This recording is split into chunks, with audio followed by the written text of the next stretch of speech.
Hey everyone. Welcome back for the fifth and final part of What If Female Orochimaru Wanted Naruto Instead? As always, huge thanks to all of my Patreons. Making these videos would be impossible without you guys' support, especially with all the restrictions YouTube places on my type of content. After this video, feel free to head over there, where you can find about 30 other different stories to enjoy. Also, feel free to send me any messages over there if you have any questions or even if you just want to chat. Link to all of that will be in the description. Anyways, everyone, enjoy the video. Chapter 24, How's it going down? I'll do it. Alone, Naruto announced. All in the Hokage's office wanted to argue against it but were silenced by Naruto's next words. None of you truly know what it's like to have to earn your humanity in the eyes of others.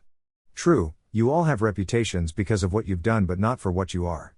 Finding those people that really see you takes the sting out of the constant rejection. It makes the air breathable, just a little bit. Kirabi and Yugito should hear this from someone like them, he explained but said no more as he exited. Now, the three Sannin, the Sandaime and his two advisors sat in the office, most of them drinking. Ai's death felt like a monumental shift and yet, possibly, changed nothing. Kumo may still, eventually, declare war as a show of strength. Iwa will likely side with them as Kumo would give greater concessions. Kiri was still unknown and Suna would stand with Konoha.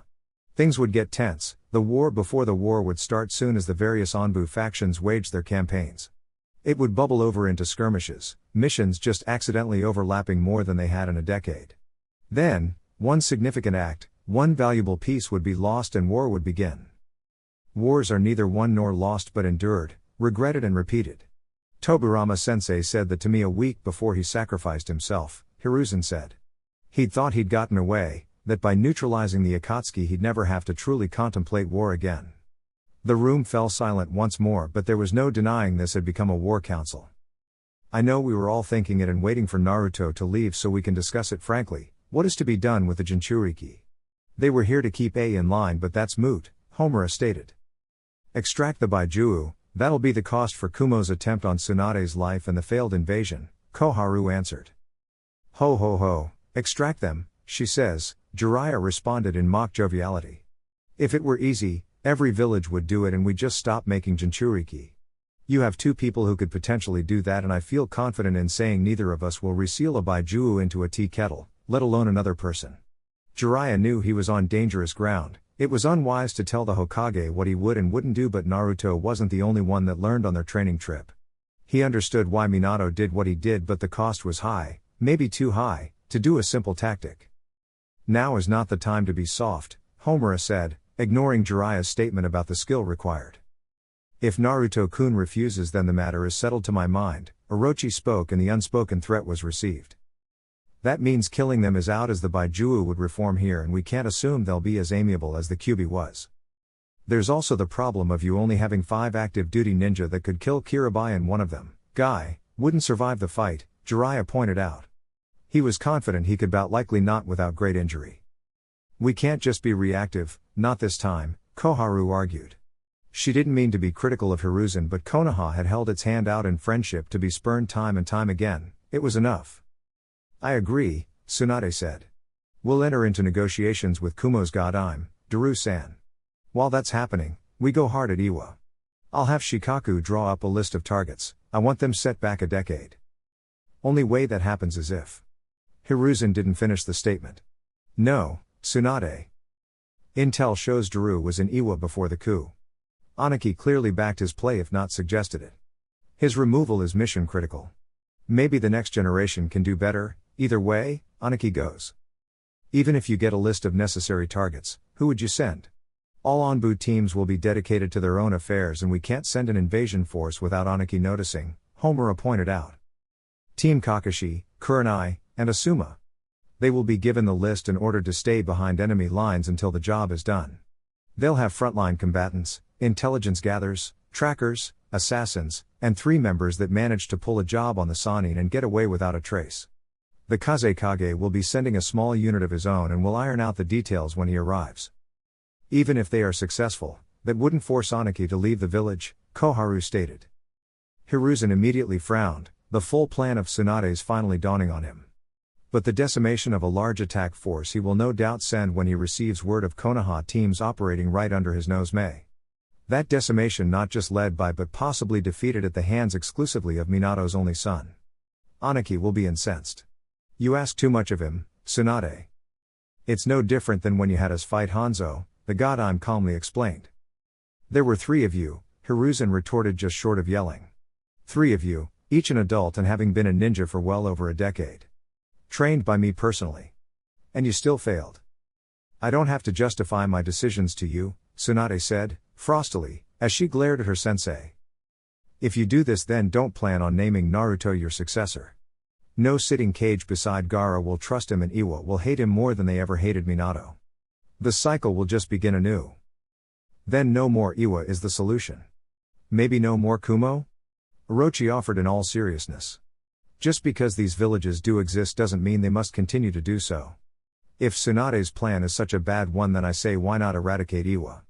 I won't be pregnant forever, I'll raise them to the ground. No mercy, no survivors. Just kill everyone that opposes you? If you ever wonder why I never named you as my successor, remember this conversation. I don't need any more examples of your cowardice, sensei, I have enough to last several lifetimes. Hiruzen had been so busy admonishing her ruthlessness, the true revelation of her words took a minute to sink in. No, he exclaimed. Kukaku, sorry, can't coerce me into getting rid of this one and I really recommend you don't try. The Sandaime was stunned speechless. It's not the topic at hand so if you could focus, Tsunade admonished. Hiruzen nodded, Orochi simply sat in silence but never lost her smile. You're lying. Accused Yugito while Kirabi sat in silence. Sama killed by Daru in a coup? Who could possibly believe that? I'm sorry I'm not, Naruto replied. The older woman scoffed, it being the superior reaction to losing it in front of the enemy. You're sorry? Why? You wanted Sama dead, that's the reason we're here in the first place. Why are you pretending to care? Yugito shook as she spoke to her fellow container, the core of her being wanting to strike him, kill him. This was his fault. Kind words and soft tones wouldn't change that, wouldn't change anything. This wouldn't have happened if they were there, Daru would have never even considered it. But they weren't there, they were here and she blamed one person in particular for that. Because I know what it is to lose someone that accepted you, made you feel normal. What could you know? You're the son of the Yondaime, you have no idea what it is to earn acceptance, Yugito insisted. In other circumstances, such presumption would have angered Naruto and he felt himself become a little hot at her ignorance but he just couldn't bring himself to correct her. It was an argument that would go nowhere. She didn't really care what Naruto's childhood was like, it wasn't the point. She was in pain and wanted an outlet for it, someone to blame and fight. Then tell me, Naruto suggested. Yugito went wide-eyed at the soft-spoken words. Tell me what it was like, I'll listen. Yugito began to speak but stopped herself. The Jinchuriki of the Nibi balled up her fists and took a deep breath. I won't let you use my past against me, Uzumaki, she stated before leaving their temporary home. It was just Kirabi and Naruto, the Kumo ninja sunglasses making his face unreadable. The offer still stands, Kirabi-san. Or I can leave. When the old man passed, Big Bro was brought low and lost his spark. Selected to lead, had to play his part. Tried to stop Eido's flow but I float and sting like a pro. Good man doing bad things. And now he's in the throes of what death holds. A past from a present, forever froze as death is cold. But alive in memories, in the stories I'll tell. Adventures of the AB unbeatable combo, stuff of fairy tales. The kill is flows tight so I'll spit it fairly well. The brave 8-0 and unruly A the bold. Be at peace, bro, rest your soul. I'll say my piece until it's time to go. Fool, ya fool. Ya, feel me? Mr. 9? An interesting question, Naruto thought because he'd never claimed to literally understand Kirabi's raps but for some reason he always felt like he understood the intention. It was why he could honestly say, yay, I feel you. She just doesn't know when enough is enough, Hiruzen said. He'd left the meeting disturbed, clear to all present and it was Jiraiya who followed after him. Now alone, and nearing the Sarutobi compound, Hiruzen started to vent. To get pregnant, to trap Naruto. Were her fangs not in deep enough? She'd involve an innocent child again? What would Minato think? He doesn't get a vote so it doesn't matter, Jiraiya said. The look of offense and shock didn't surprise him but if his sensei were so concerned about what Minato thought Naruto would have had a vastly different life. It had long been time to deal with things as they were. Jiraiya. You need to stop, sensei. You think you can reconcile with Naruto while still hating Orochi and you can't. However justified you feel in doing so, they are a family. Hell, they are getting married in a month. And you've done nothing to discourage it, in fact, you're actually paying for it. Of course I'm paying for it. I always was, I'm the boy's godfather. As far as discouraging it, he's not some child that will just blindly obey anyone. If I pushed, it'd eventually end up in a fight and he'd do what he was going to do anyway. I'm not being laid up in the hospital for an empty gesture. But you push the kid enough to make him fight you seriously and see how that goes. Hiruzen bristled slightly. Even in his advanced age he wasn't accustomed to not meriting someone's full effort in a fight. It was a blow to his pride. He ignored it to continue his point. What kind of relationship do you think they have? Is Naruto constantly compromising himself to manage her, to not lose her interest? Even if he could, no child should be expected to do that. Children need love, patience, and guidance, things she's incapable of giving. What happens if she deems the child a disappointment and decides a few experiments will fix what he or she may be lacking? You're not exactly the shining example of healthy relationships, sensei. As far as the rest of it, your concerns are mostly about your inability to see Orochi and Naruto as anything more than the images you froze in your mind. He isn't some weak, easily manipulated boy. She's not the embodiment of evil. Kukaku, why thank you, Jiraiya, said the disembodied voice. Shouldn't you be anywhere else but here? Jiraiya asked in slight frustration. These two just loved tearing strips off each other, and while the Cold War had de-escalated, it only needed a little push to ramp back up. Orochi scoffed, I'm just a clone, so don't worry, I didn't come to cause any problems. What do you want? Hiruzen asked. Not to get your take on my potential maternal skills. If I cared or valued you at all I might be hurt, sensei. Can you just say your piece? I have things to do, Jiraiya requested. Of course, of course. I simply came to inform sensei that I'm done. Done? Hiruzen asked. Kukaku, yes. Done. The game isn't even fun anymore, too much like kicking a defenseless, stupid, wrinkled, stupid, old man. You said stupid twice, Jiraiya pointed out. He's stupid twice over, Orochi replied. So, if you have some grand scheme it won't work. If you are waiting on me to do something, I'm not. I win, I won, and I'm going out on top. No one believes that, and I certainly won't be lulled by your false promises, Hiruzen declared. She couldn't give up her games as it was a fundamental part of her psychology and their dynamic. Hiruzen felt something churn at her genuine laughter, bristling at being made a joke. Fine, sensei, you stay hypervigilant and I'll live my life as you waste what little remains of your own. What a fitting end, dying a bitter, old fool, she said between laughs. Having relayed her message, the clone dispelled. Jiraiya looked toward his former teacher and saw the man looking defeated and hollow. It confused him, which must have been obvious when Hiruzen met his gaze. She wasn't supposed to win. She doesn't get to win, the elderly man stated. I don't see why not or why you'd be opposed to it. Her win has her working for the protection and embetterment of the village. It's basically the will of fire, that which you claim she trampled on. If you value it so highly, then you should be pleased with this outcome. If not, you just look obsessed with a woman you rejected but somehow believe she'd never move on. I am no such thing, Hiruzen swiftly refuted. To accuse him of such a prurient motivation was beyond offensive. I've seen it before. You'd be in good company, as far as scumbag behavior goes. Maybe I'm wrong, but it certainly appears like you need to be the center of her world and hate that you aren't. It's not a good look, sensei. The two men continued to walk in silence, one fuming over his student's words and the other hoping he was finally heard. The real Orochi had no outward reaction when she received her memories, too content to be bothered by her sensei's continued suspicions. She currently laid on the couch in the arms of her future husband, something they liked to do when they had the compound to themselves. With Karen at the hospital and Tuya with the other Sound 5 members, the Uzumaki manor was empty and the pair would enjoy it while they could. This, it may surprise many to know, was not something Naruto requested or initiated but was started by Orochi herself, though she would claim it was simply an experiment. Cuddled up and quite comfortable, Naruto spared a glance to the wall-mounted clock. It was still early yet, but they should probably settle on plans before it got too late. Orochi-chan, you want to stay in tonight or you feel like going out? He asked. No strong preference either way. You? Same. I could go for some dengo, they heard a voice call out and Naruto groaned. He liked Anko, he really did, but she was a weirdo that basically lived with them now even though she had a place and was damn near 30 years old. Then go get Dengo, no one is stopping you, Naruto replied. He heard her enter the room and take a seat on their coffee table, hand held out and looking expectantly at Naruto. I could use some Ryo, Naru Papa, Anko spoke as if some were the very embodiment of innocence. You're a special jounin, how are you always broke? Naruto asked. He ignored the name, the lunatic deciding it was fitting since he was marrying her sensei. It contained zero logic, but if he rose to the provocation she'd never stop. As far as the loan, he assumed Anko was smoking the finest of drugs. She made more than him being a senior at their mutual rank and he made good money. She didn't need his money and for sure wasn't getting it. Don't be like that, I do okay but I don't have clan account money.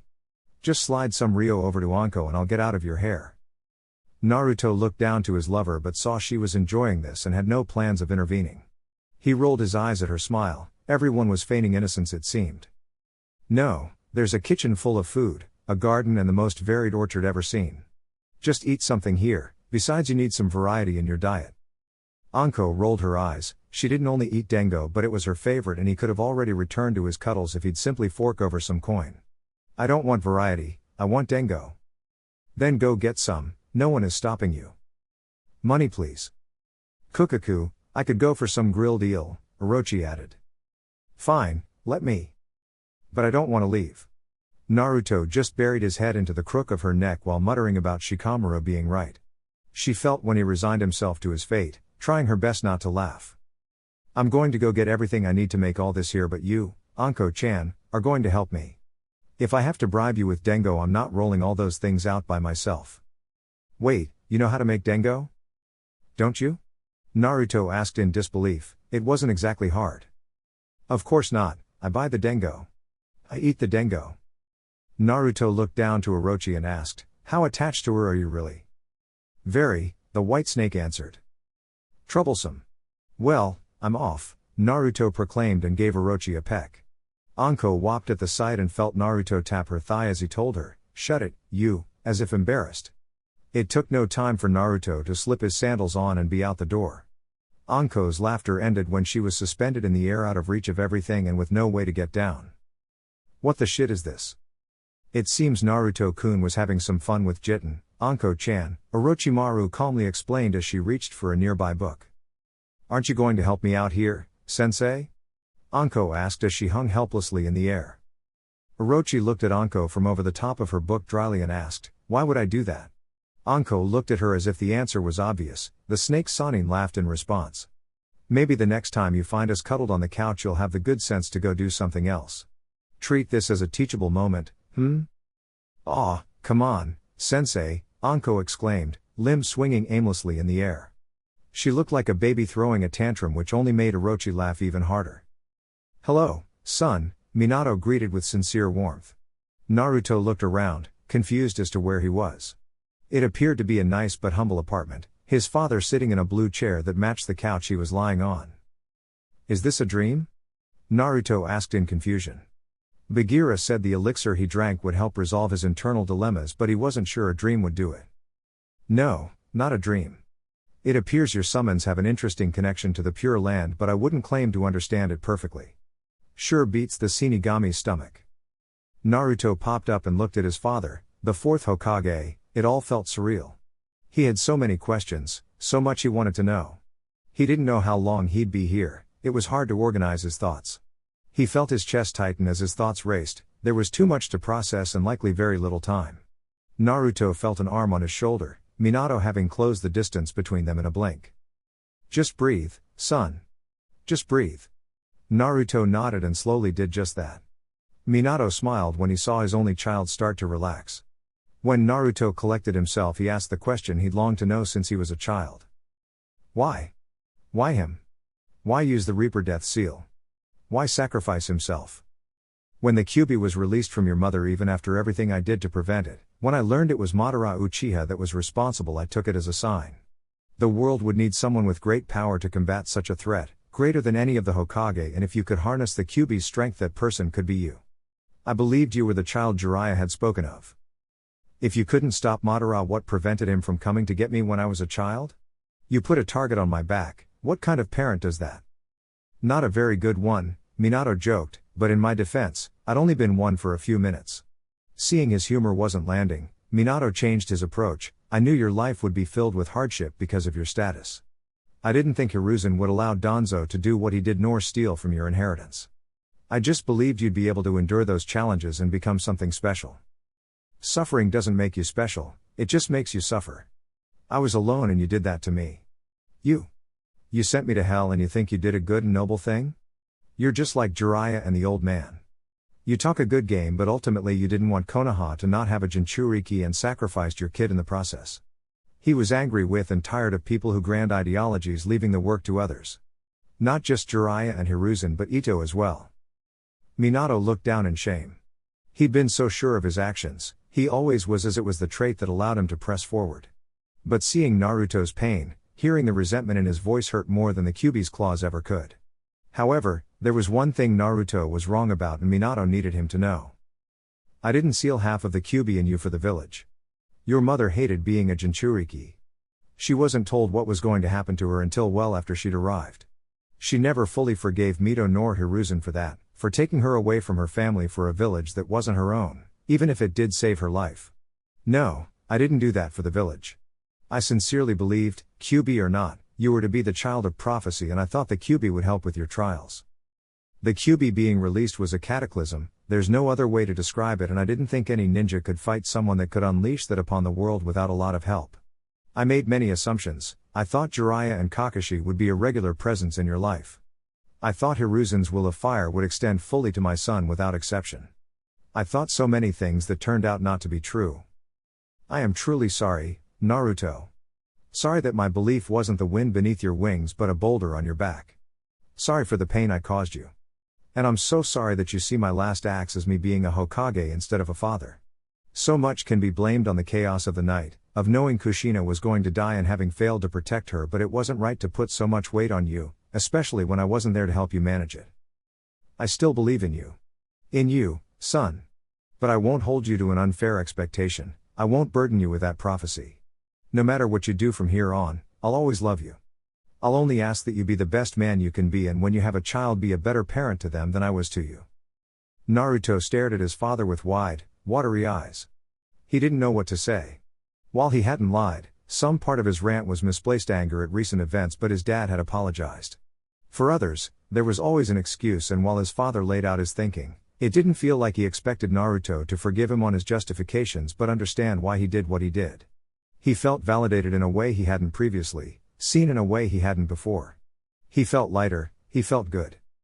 I guess I can forgive you, just don't seal anything else into me, Naruto joked, but his laugh sounded hoarse. I'll try, Minato promised.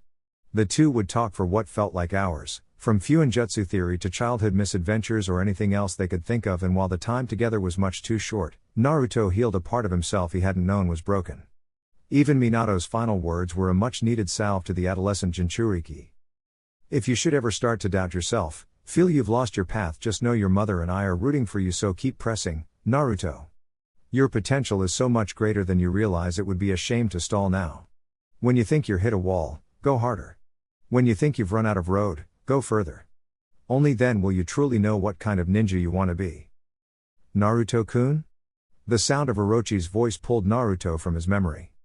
He was brought back to the grotto within the land of the Panthers. He smiled at his future wife, their wedding just a day away. The slight breezy within the cave blew at her wraparound skirt, her matching purple halter top revealing just the slightest baby bump. Where did you go? She asked. Just remembering when I met my father, something that should have been impossible given he was trapped in the Shinigami's stomach. Unless someone freed him. You wouldn't happen to have any theories on that, would you? Don't be coy, Naruto-kun. Yes, I freed him by using the correct mask in the temple. I used someone slated for execution anyway, so no innocents were harmed. Naruto wrapped his arms around Orochimaru, looking into her citrine eyes. Thank you. We met at just the right time, thank you for making it possible. Anything for you, she said as she wrapped her arms around him. Naruto returned the gesture, his body moving without conscious thought. You just can't keep your hands off her, Naruto-chan. Should we expect several new summoners in the near future? Bast posed, having entered the grotto. Naruto rolled his eyes at the elder of the Panthers. He suspected it and was proven right. There were no sacred rituals. Bast had lied. He didn't mind, they had thrown Orochi and him a very enjoyable party, but she could have just said that. We're not really thinking past the one on the way, Granny. That is wise, Bagheera stated. Are you ready to return to Konoha? He asked of the young man he'd helped raise. Yay, this has been great, but the others have something planned for us tonight, so we have to get back. Kukaku, you don't sound excited, Naruto-kun. I'm not. If it were just Shika and Shino I'd be beyond happy, but having the entire teams of my generation there. Naruto relayed. He understood the politics of it, so he didn't complain, but they weren't his friends. Such are the burdens of seeking the hat. I'm sure it'll be fine. Naruto didn't respond but nodded to Bagheera, who returned them to the village. The couple entered their home, immediately being alerted to a commotion in the back. It appears your party is already underway, Orochi said. Naruto grimaced but nodded. You don't have too much fun tonight, he said jokingly. I think I'll manage, Orochi supplied, dryly. Now, stop stalling and go greet your guests. I'll depart when my bodyguards arrive. She sounded so sarcastic at the mention of the sound 5, not that they weren't capable, but she saw it as farcical that she needed protection. While Naruto had the utmost belief in her abilities, he vehemently disagreed but wouldn't voice it if she were allowing them to tail her anyway. A customary kiss goodbye and he went to the back of the manor. Naruto. Several people shouted. He was the last to arrive, much to his embarrassment. The Uzumaki apologized but all waved him off. Choji was manning the grill and Naruto resolved to do something nice for him while also hosting an event where the Akimichi didn't cook. He made his rounds to all but gave a little more time to a special guest. Kazekage-sama, what are you doing among this collection of scoundrels and reprobates? Naruto asked as he shook his fellow Jinchuriki's hand. I'm slumming it for the night, Gaara replied in a perfect deadpan. I guess I shouldn't find it too surprising, you are around Kankuro a lot. Oi, Kankuro shouted in mock offense but was ignored by the containers. Thanks for coming out tonight, Gaara. I won't let anything that could tarnish your standing go down, so relax and enjoy. Naruto. Jiraiya called to get his godson's attention. Once he tossed him a bottle of sake as he made his approach. Now, listen, I got Minato good and sauce during his bachelor party and I won't break tradition, so be prepared because you're drinking with the Toad Sage tonight. Naruto took a swing from the bottle to placate Jiraiya. Maybe he was being uptight for no reason. He took another drink and decided to relax. Elsewhere, Orochi had arrived at her own party, a local spa, and was instantly assaulted with a tiara and a sash that said bride. If Koharu hadn't been insistent that it was tradition, she'd burn both items. The ladies of her party included the usual members of the Kunoichi gatherings plus Tuya and Karen. Thankfully, Tsunade didn't have any insipid games planned, so Orochi could enjoy her money/petty and relative peace. Or she had been before Tsunade called for everyone's attention. Listen up, everyone. As you know, we are here to celebrate Orochi-chan's last night of singledom, though I doubt she has much attachment to it. Yours was not a straight nor easy road. Mistakes were made, by you and others, but you found your way back. And now look at you, future wife and mother. I'm so happy for you, truly. And with that being said, I just want you to know a few things. You're my sister Orochi-chan and I love you. Keep that in mind because when your little one gets here I'm spoiling them rotten. And you'll have to forgive me because we're sisters, so you have to love me back, ha ha. A round of cheers were heard when Tsunade finished her speech. Orochi mouthed a silent thank you to her best friend. Normally, she'd be repelled by such a show of emotion, but she could make an exception for Tsunade, for her sister. Hours later the party's end and Tsunade was walking with Orochi back to the Senju compound. So, I didn't have a good time to tell you this, but something came in while you and Naruto were away, Tsunade started. Aniki sent through a treaty proposal, agreement of mutual defense. That's not worth the paper it was written on, Orochi said. I agree, but we're boxed in. If I let the preemptive strikes continue then Konoha looks bad and it gives Iwa and Kumo justification to come at us for provoking war. Let them, with Suna and Otto we have the clear advantage. Just crush them and be done with it, we'll earn the contracts back. Maybe. You're more than likely right. But? I don't know, maybe there is a way to flip this, make it so Aniki has to respect the agreement and get Kumo to negotiate a real peace treaty. Either way, you two get to go on a real honeymoon now, so that's A+. Tsunade, don't let what you hope happens blind you to what needs to happen, was Orochi's only warning. Soon the two arrived and settled in for the night. The morning came fast, as there was a flurry of activity around the village for the wedding of the snake Sannin and the honorable son and head of the Uzumaki clan. But even with the frenzy, it was worth it. Orochi opted for a traditional look, hair done up in a bun and adorned by purple pansies.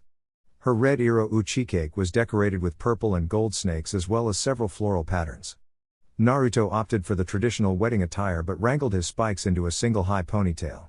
The two exchanged vows before family, friends, and acquaintances and then moved on to the reception. It was a lovely and memorable day for the couple and they departed with a host of well wishes as Naruto teleported them to their destination in Moon Country. The pair couldn't know that there had been a plan to make the day memorable for the wrong reasons. 20,000 Iwa and Kumo ninja would have marched on Fire Country, overwhelming the border defenses. The ploy meant to force Naruto to confront the massive army with whatever backup he could have cobbled together. Back in the village, Han and Roshi were meant to cause wide-scale damage, potentially kill some high-ranking ninja and work with Yugito and Kirabi to ruin as much of Konoha as they could before retreating. Aniki sat in his office contemplating the plan he'd delayed. The peace treaty was a farce but it would prevent the ever-image-conscious Konoha from doing anything rash. He looked at the other occupant in the room. There was no trust between them, just an acknowledgement of mutual interests overlapping, but if this went wrong Aniki wouldn't hesitate to attack. You better hope you're right, Zetsu-san. I am. In just a few months you and I will get everything we want. Chapter 25, Why You Wanna. The scent of ocean air and a decided lack of warmth was how Orochimaru awoke. She was thankful Tsunade had long since cracked a treatment for morning sickness or the briny smell of the air would have likely sent her running to the bathroom. She opened her eyes to confirm what she already knew, her husband was not in bed. Slipping on her sky blue yukata, Orochi stepped outside the beachfront bungalow. A quick scan and her husband was located, taking residence in a hammock anchored between two palm trees. She strided over, sand cool under her feet as it hadn't been exposed to the midday sun. Upon arrival she saw he was reading Jiraiya's first book and released a snort in disbelief. Naruto, not remotely offended, just chuckled and assured her it was better than she thought and revealed he'd read the book several times. Is this the plan, Naruto-kun? Reading by the beach like a couple of civilians? She asked as she joined him in the roomy sling. That doesn't sound like the worst thing. Let's do that, just stay here and lounge on the beach. Is that what you want? She asked earnestly as she stared into Naruto's eyes. He shook his head. Some part of me likes the idea of it, but I think I'd be bored before long. Damn my adventuring spirit, he said in mock distress. Adventuring spirit? You know, when I misbehave because of my boredom no one says I have an adventuring spirit.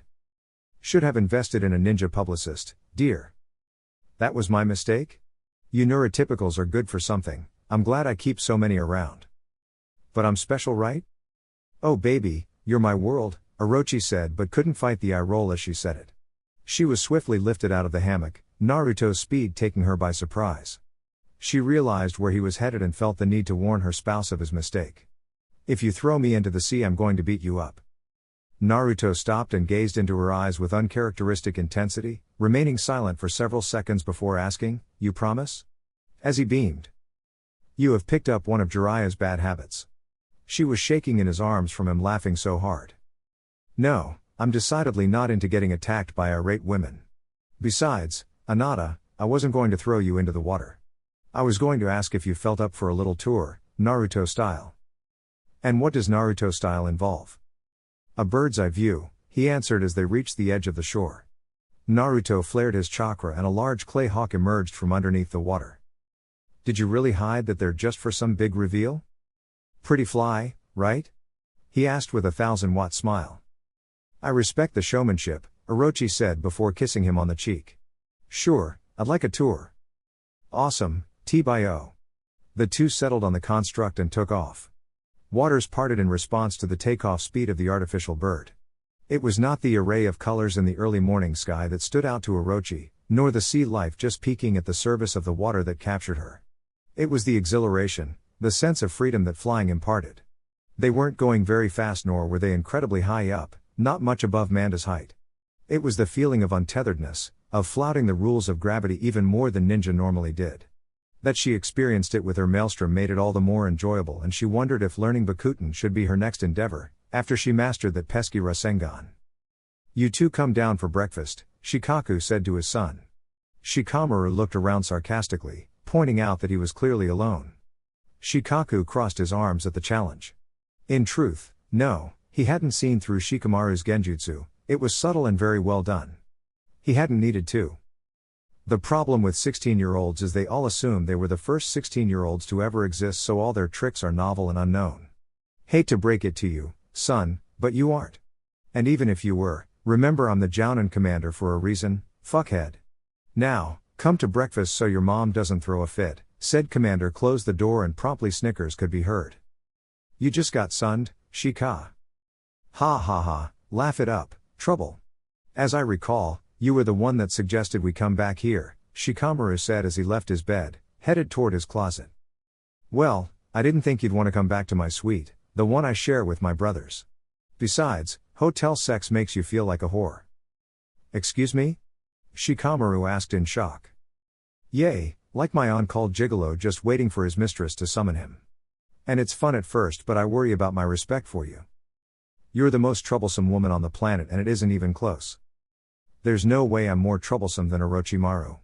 You know, the wife of your teammate and best friend. Well, she's Naruto's to deal with, Shika observed. Oh, and I'm yours? To deal with no less? She asked too sweetly. Shika knew the trap he'd sprung, but experience taught him backing out or groveling only made it worse. Yes, to both, he said and got hit with a pillow. Can you please get dressed? Sure, let me borrow a shirt. No, because every time I let you borrow a shirt it just becomes a new shirt for Tamari and I'm running out of shirts. Yes, and as your girlfriend that is my right, so since we're dropping pretenses, gimme a shirt. Shikamaru ran through numerous responses to the absurdity he just bore witness to, but just threw her a black t-shirt instead of engaging. He'd have Naruto tag his clothes so he could just summon them back later. Oh, and Shika? Don't get any bright ideas about tagging your clothes just to take them back later. Shikamaru TSK'd at his plan being seen through. But they are my clothes. And I'm borrowing them. But you never give them back. And I won't for as long as I permit you access to my vagina. See how that works? I don't see how, given what you just said, I'm the sex worker in our relationship. Watch it, Nara, I keep a fan on me. Where? Shikamaru asked in genuine surprise. He'd been thorough last night. A girl must have her secrets, Tamari said with a laugh as she finished dressing and exited the room, Shikamaru close behind. He really needed to know where that fan could be. The two arrived at the table, taking their seats, Tamari greeting Shika's parents as they did. They welcomed her warmly, but Yoshino slapped Shika in the back of the head, much to his dismay. Ow, why? He asked. I thought you'd have learned to stop misusing your genjutsu skills after that last mishap, Yoshino stated. Mishap? Tamari asked as she put some scrambled eggs on her plate. It was nothing, Shikamaru reassured her. And I didn't cast that genjutsu, couldn't if I wanted to. Why not slap Naruto in the back of the head when he gets back? I would if he'd ever come over, but either you don't invite him or he avoids us, Yoshino complained. Me, dear, he's avoiding me. But she does have a point, you can't just put people under illusions whenever you want. If you think I can cast a village-wide genjutsu, then you have an incredibly erroneous read on my skill set. Wait, the entire village was under a genjutsu? What did you do, Shikamaru Nara? Tamari asked in confusion. Well, you want to tell her or should I? Yoshino asked. What a drag. Officially, I didn't do anything. But let's say someone crossed one of my teammates but through a moronic chain of events was spared the beheading that would normally come with such behavior. Well, that person returned to the village right around the time said teammate received some life-altering news. And given the exigencies of my teammate's nature, action was going to be taken. And it was. Allegedly. There's no proof, so this is all hypothetical. Oh, tell her how Jiraiya-sama stormed onto our compound and how he brought a few dozen Onbu with him, Yoshino added, and Tamari looked shocked. Not to mention, you were considering fighting them, like an idiot. Shikamaru. Troublesome. 4 people, covered head to toe in protective wear, worked silently. The work wasn't hard, but it was best completed quickly so as to not disturb the habitat. An occasional release of smoke aided in the task. It didn't take long to acquire the raw materials nor to extract what they are really after, they had become practiced hands by this point. The 3 Aburame and the foul-mouthed Uzumaki don't remove their protective wear until they are clear from the apiary. Shino had long toyed with housing a hive, Having a teammate that could grow plant life regardless of the season was an incredible boon to the endeavor. The apiary hadn't grown so large that Shino could start producing honey for commercial uses. It was little more than a hobby, but one he got to share with Tuya. It may have surprised many that she took to caring for the bees, but Shino knew it was because they didn't know her, only seeing the vulgar way she expressed herself. Even ninja trained to see beyond the surface level often failed to do so, just like with his clan and his Jinchuriki teammate. It was perplexing as Shino didn't understand how you turned off critical thinking skills. How could you be selectively ignorant? It was a maddening conundrum. The hive seemed agitated today. Son. You should reassess your safeguards to make sure no threats can infiltrate, Shibi relayed. Shino nodded in affirmation. And Tuya? Yay? We're having a trivia night again, will you be joining Shino? I don't know, will you fucking cheat again? Tuya asked. Shino could see the amusement on his father's face even if no one outside of the clan would ever be able to tell. Yes. Fine. I'll raid Stump's liquor cabinet. More sake from Mount Myaboku would be nice, Eri said. I'll see, that shitty pervert Jiraiya likes to hoard it when no one's looking. Either way, we look forward to your presence. We will depart for now. Shino's parents head to their dwellings while Tuya and he head back to the Uzumaki Manor. I'm going to figure out how he cheats. I believe, for my father, that is half the fun. Uh-huh. And what's the other half? The alcohol, Shino observed dryly. Yay, you Aburame can really put it away. You guys should let people know how fun you all are. Many avoid us for whatever reason. If they cannot bother, then we see no reason to change that. It makes the special few we get close to all the more valuable. Tuya rolled her eyes, but Shino focused more on the small smile she wore. You on duty today? No, Shino answered. You trying to fuck? I am now. Cool, Tuya said and then disappeared in a sunshine with Shino following behind. Gaara's eyes danced across the page, the language flowery but easily grasped by the Kazekage. Iwa wanted a treaty with Konoha, and only Konoha. It was an agreement of mutual protection and an end to all hostilities between the two powers.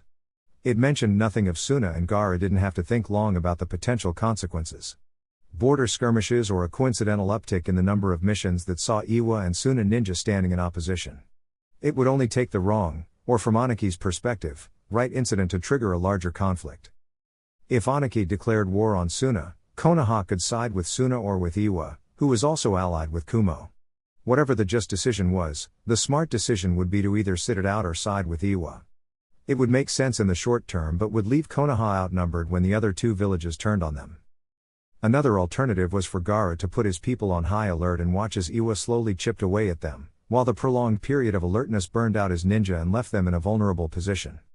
There were likely more options, but not for 1 second did Gaara believe Anaki sincerely wanted peace. Once finished, he put the treat request down and looked at Tsunade. What will you do? Exactly what Anaki wants. This was meant to either forestall a preemptive measure on our end or box us in while they readied themselves. I agree. But Anaki is too clever by half, that's his fatal flaw, and I say we exploit it, Tsunade offered. How do you recommend we accomplish that? Well, for one, I think it's time Konoha and Suna took their alliance to a new level. Maybe start conducting joint missions in Wind Country? She asked with a sly grin. That sounds like a wonderful idea, Hokage Dono. Well, thank you, Kazekage Dono. Next, I suggest we add Kiri to our alliance. Gaara contemplated the move. It would mean all 5 of hidden villages would be connected in some form or fashion. That could cool down tensions or push them over the edge entirely. He stared out of the window, the sunny skies of Konoha so different from those of Suna. He wondered what his father would do, what he hoped for in his quiet moments. He'd taken on Suna's harsh climate and made it his personality, believing strength came from it, but there had to be more. He hated Raza, though his time ruling over the village helped him understand his father more. He couldn't forgive the man for his choices. He could have done better. There were real constraints, but nothing made the former Kazekage terrorize his own son. Suna was strong now, but not because they improved battle effectiveness, not because they invented some new weapon, but through cooperation. War was stagnating. I agree, but it is risky. If Anaki and Daru are set on attacking us, this may only increase their resolve and plan accordingly. Tsunade nodded at the point. It was a risk, but outside of calling Anaki's bluff they were short on options. The two were deliberate in crafting their proposals, hoping to entice Kiri. Once finished, Gaara departed as he'd be leaving for Suna before nightfall. Now, Tsunade needed the cooperation from the heads of the Uzumaki clan. Some ingenuity with her and Jiraiya's summons, and she was in contact with the newlyweds in short order, though she could hear the annoyance in Orochi's voice. One day, Tsunade. Not even a full day. I know, but this is important. I need you to travel to Kiri. If we can establish an alliance with them, it might make Aniki want to hold to his agreement. Then we should go to Iwa and kidnap his granddaughter or just kill the old fool. All of which could happen after our allotted time off, Orochi argued. Then you'd damn us to war. We are already damned to war, at least this way it is on our terms. Tsunade could only sigh. Orochi wasn't wrong, but the last of the Senju had to take the long view. Even if everyone assumed Aniki was lying, if she acted first, then it would be a pretense for no village to ever believe Konoha truly wants peace. She'd cut off each future Hokage at the knees. It was a risk. The logic of the world stated she should simply ready her ninja and storm Iwa or Kumo. Konoha held the advantage, even without Suna's aid. But it would end the will of fire for generations, and Konoha would be just another ninja village. I need you to do this for me, even if you don't agree. Fine, but we will speak more about this upon my return, Orochi promised. I'm sure we will. Now put Naruto on, as he has a part in this he probably won't like. If it's about their swords, they can have them. All but the Kiba blades. I keep those. That surprised Tsunade, a fact she didn't hide. How'd you know? Why are you okay with it, and why keep the Kiba blades? How'd I know? I'm smart. Tsunade and Jiraiya both rolled their eyes. Why I don't care to give them up is simple. All those swords are gimmicky bullshit no real swordsman needs. They'll get a few promising ninja killed trying to master them. As for why I'm keeping the Kiba, I have two reasons. First, because fuck Keiga. Secondly, Kiri was involved in the sacking of Uzushio, so this is reparations, which is way less than I could demand and extract. That's fine. You two can leave early tomorrow. With nothing left to be said, Katsuyu dispelled in both locations. Tsunade resolved to do something special for the couple for ruining their honeymoon. Unbeknownst to Tsunade, her oldest friend had no intention of waiting to be made whole, planning to take matters into her own capable hands. Naruto sensed the mood had shifted even before she began to speak. 5 days. That is what I was promised. 5 days alone with you, she said, body rigid. Naruto approached her, taking her into his arms. I know, I'm disappointed too. Well, someone has to pay for this, Orochi said, her hands out of view. Naruto couldn't tell she'd been holding something since he approached her. Naruto couldn't respond before he felt the needle in his neck, the pen injector going into effect and everything going black. Sometime later, Naruto awoke. He had no sense for how long he'd been out, and everything still felt really fuzzy. Even with his impaired senses, he knew a few things. He was naked, his wrists were bound, and lastly, he was sporting a major hard O. Kukaku, it seems I timed that just right, Naruto heard. He tried to get up, but the bindings on his wrists responded equally to any force he exerted. It was impressive seal work. Another revelation occurred when Orochi climbed on top of him, his body extremely sensitive to touch. What's all this about, Orochi-chan? Naruto asked, her face just a breath from his. Oh, just a little something I'd created in case you'd been in need of convincing regarding the viability of our relationship. I've proven I don't. Ah, you have, but my concoction has other uses, she stated. It was taking all the control she had not to simply indulge. Her maelstrom was under her complete control. She gently rubbed his whiskered cheeks as he leaned into her. You may recall when you revealed your ability with the sub-elements, I stated if you were older I'd have taken you right there until you begged for mercy twice. I remember. Then you may also remember you confidently stating you'd never begged for anything a day in your life. I seek to test your resolve. You're being very bad right now, Orochi-chan. Naruto was answered with a kiss, the sensation almost overwhelming and intoxicating. He writhed against his restraint, but to no avail. He longed for further contact when Orochi broke away. And I'm sure punishment is forthcoming, so I might as well enjoy myself, she said with a predatory grin. Kiri, as far as Orochi was concerned, was a hole. A dreary, unpleasant hole. Tsunade owed her big for this. If it were anyone else, she'd probably consider kidnapping their youngest relative and going to work in her lab. She wouldn't do it, of course. Her maelstrom might tolerate a lot, but that would certainly cross a line. Still, she'd have to consider it because Kiri was that much of a hole. Speaking of her maelstrom, he wasn't exactly helping matters. They traveled via Kamui and he instantly slipped into mission mode. That was fine, he wasn't humorless or anything, and it was fun getting him to break and having to hastily recover his mask of professionalism. Though, it certainly wasn't as fun as what they had been doing last night. She knew she almost had him when he entered Sage mode to get out of her restraints, overpowering them with ease. And true to his word, punishment had been forthcoming, which was fine as she'd been a bad girl. Letting go of her digression, the problem started when their escorts arrived. Kiri ninja generally came in two varieties, bloodthirsty or dead. She was fine with that. But the squad sent for them were twitchy and cowardly, also something she'd be fine with except they weren't afraid of her. It, initially, amused her, and Naruto was unprepared for it but quickly came to see their jumpiness as a potential threat. Scared people that have had their flight and freeze responses drilled out of them will fight. Or lash out like cornered animals. She reasoned having such people around her, even if she were perfectly fine to defend herself, triggered something in him. All sense of fun and ease were gone as he recognized multiple, potential, targets. Not threats, mind you. But receptacles for his violence should the need arise. So, he was serious and silent, which left her bored. Normally, she'd just say she was bored and they'd find something to do, usually sex or jutsu theory or sexy jutsu theory, but he was being a papa bear, so her boredom was a lower concern at the moment. Which led her to the conclusion that Kiri was a whole. At least they were in the village proper now, and the scared contingent relaxed. It amused her to think they assumed they were safer because they were surrounded by more of their comrades. They took the main path to the Mizukage Tower. Orochi felt they were being paraded about like a pair of exotic animals, and given they seemed to catch the attention of every nearby ninja, she could be forgiven for believing such. Fortunately, they arrived at their final destination in short order, and she stood in front of the Mizukage, who requested an additional chair after seeing the clearly pregnant Uzumaki matriarch, Naruto, just standing beside her. "Welcome to Sunagakure, Uzumaki Dono," Mei greeted. "And you too, Naruto-kun," her voice with a tinge of sultriness when addressing him, something that didn't go unnoticed by all present. "Thank you for receiving us so warmly, Mizukage-sama," Naruto replied. Soon, he excused himself and waited outside the office for a little over an hour as the talks took place. When Orochi exited the office, the two were escorted to a guest room and left alone. Naruto generated a privacy barrier just in case the room was bugged. The suite, decorated with colors reminiscent of Konoha's autumn leaves, was well adorned and comfortable. The two moved to the couch, Orochi placing her head in Naruto's lap. "How did the talks go?"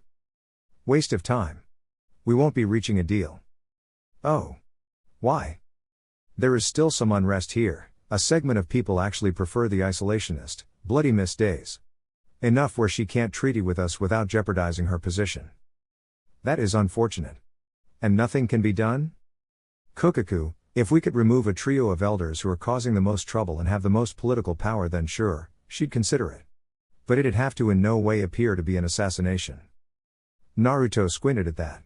Ninja don't just die by accident, especially not three around the same time. Even if it were to happen, no one would believe it.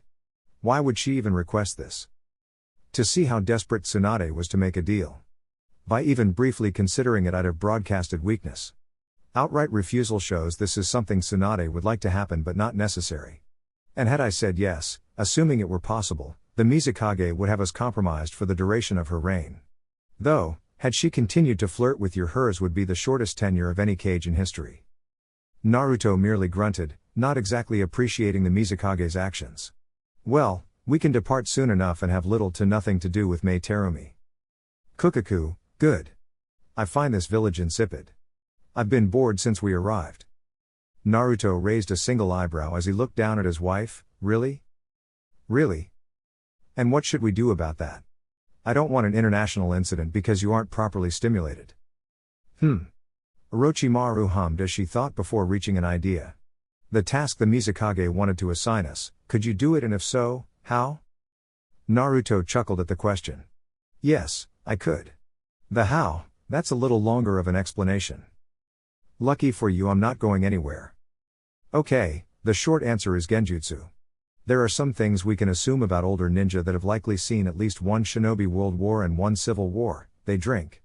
The presence of alcohol can turn a simple argument into a brawl, and uninhibited ninja fighting will lead to fatalities.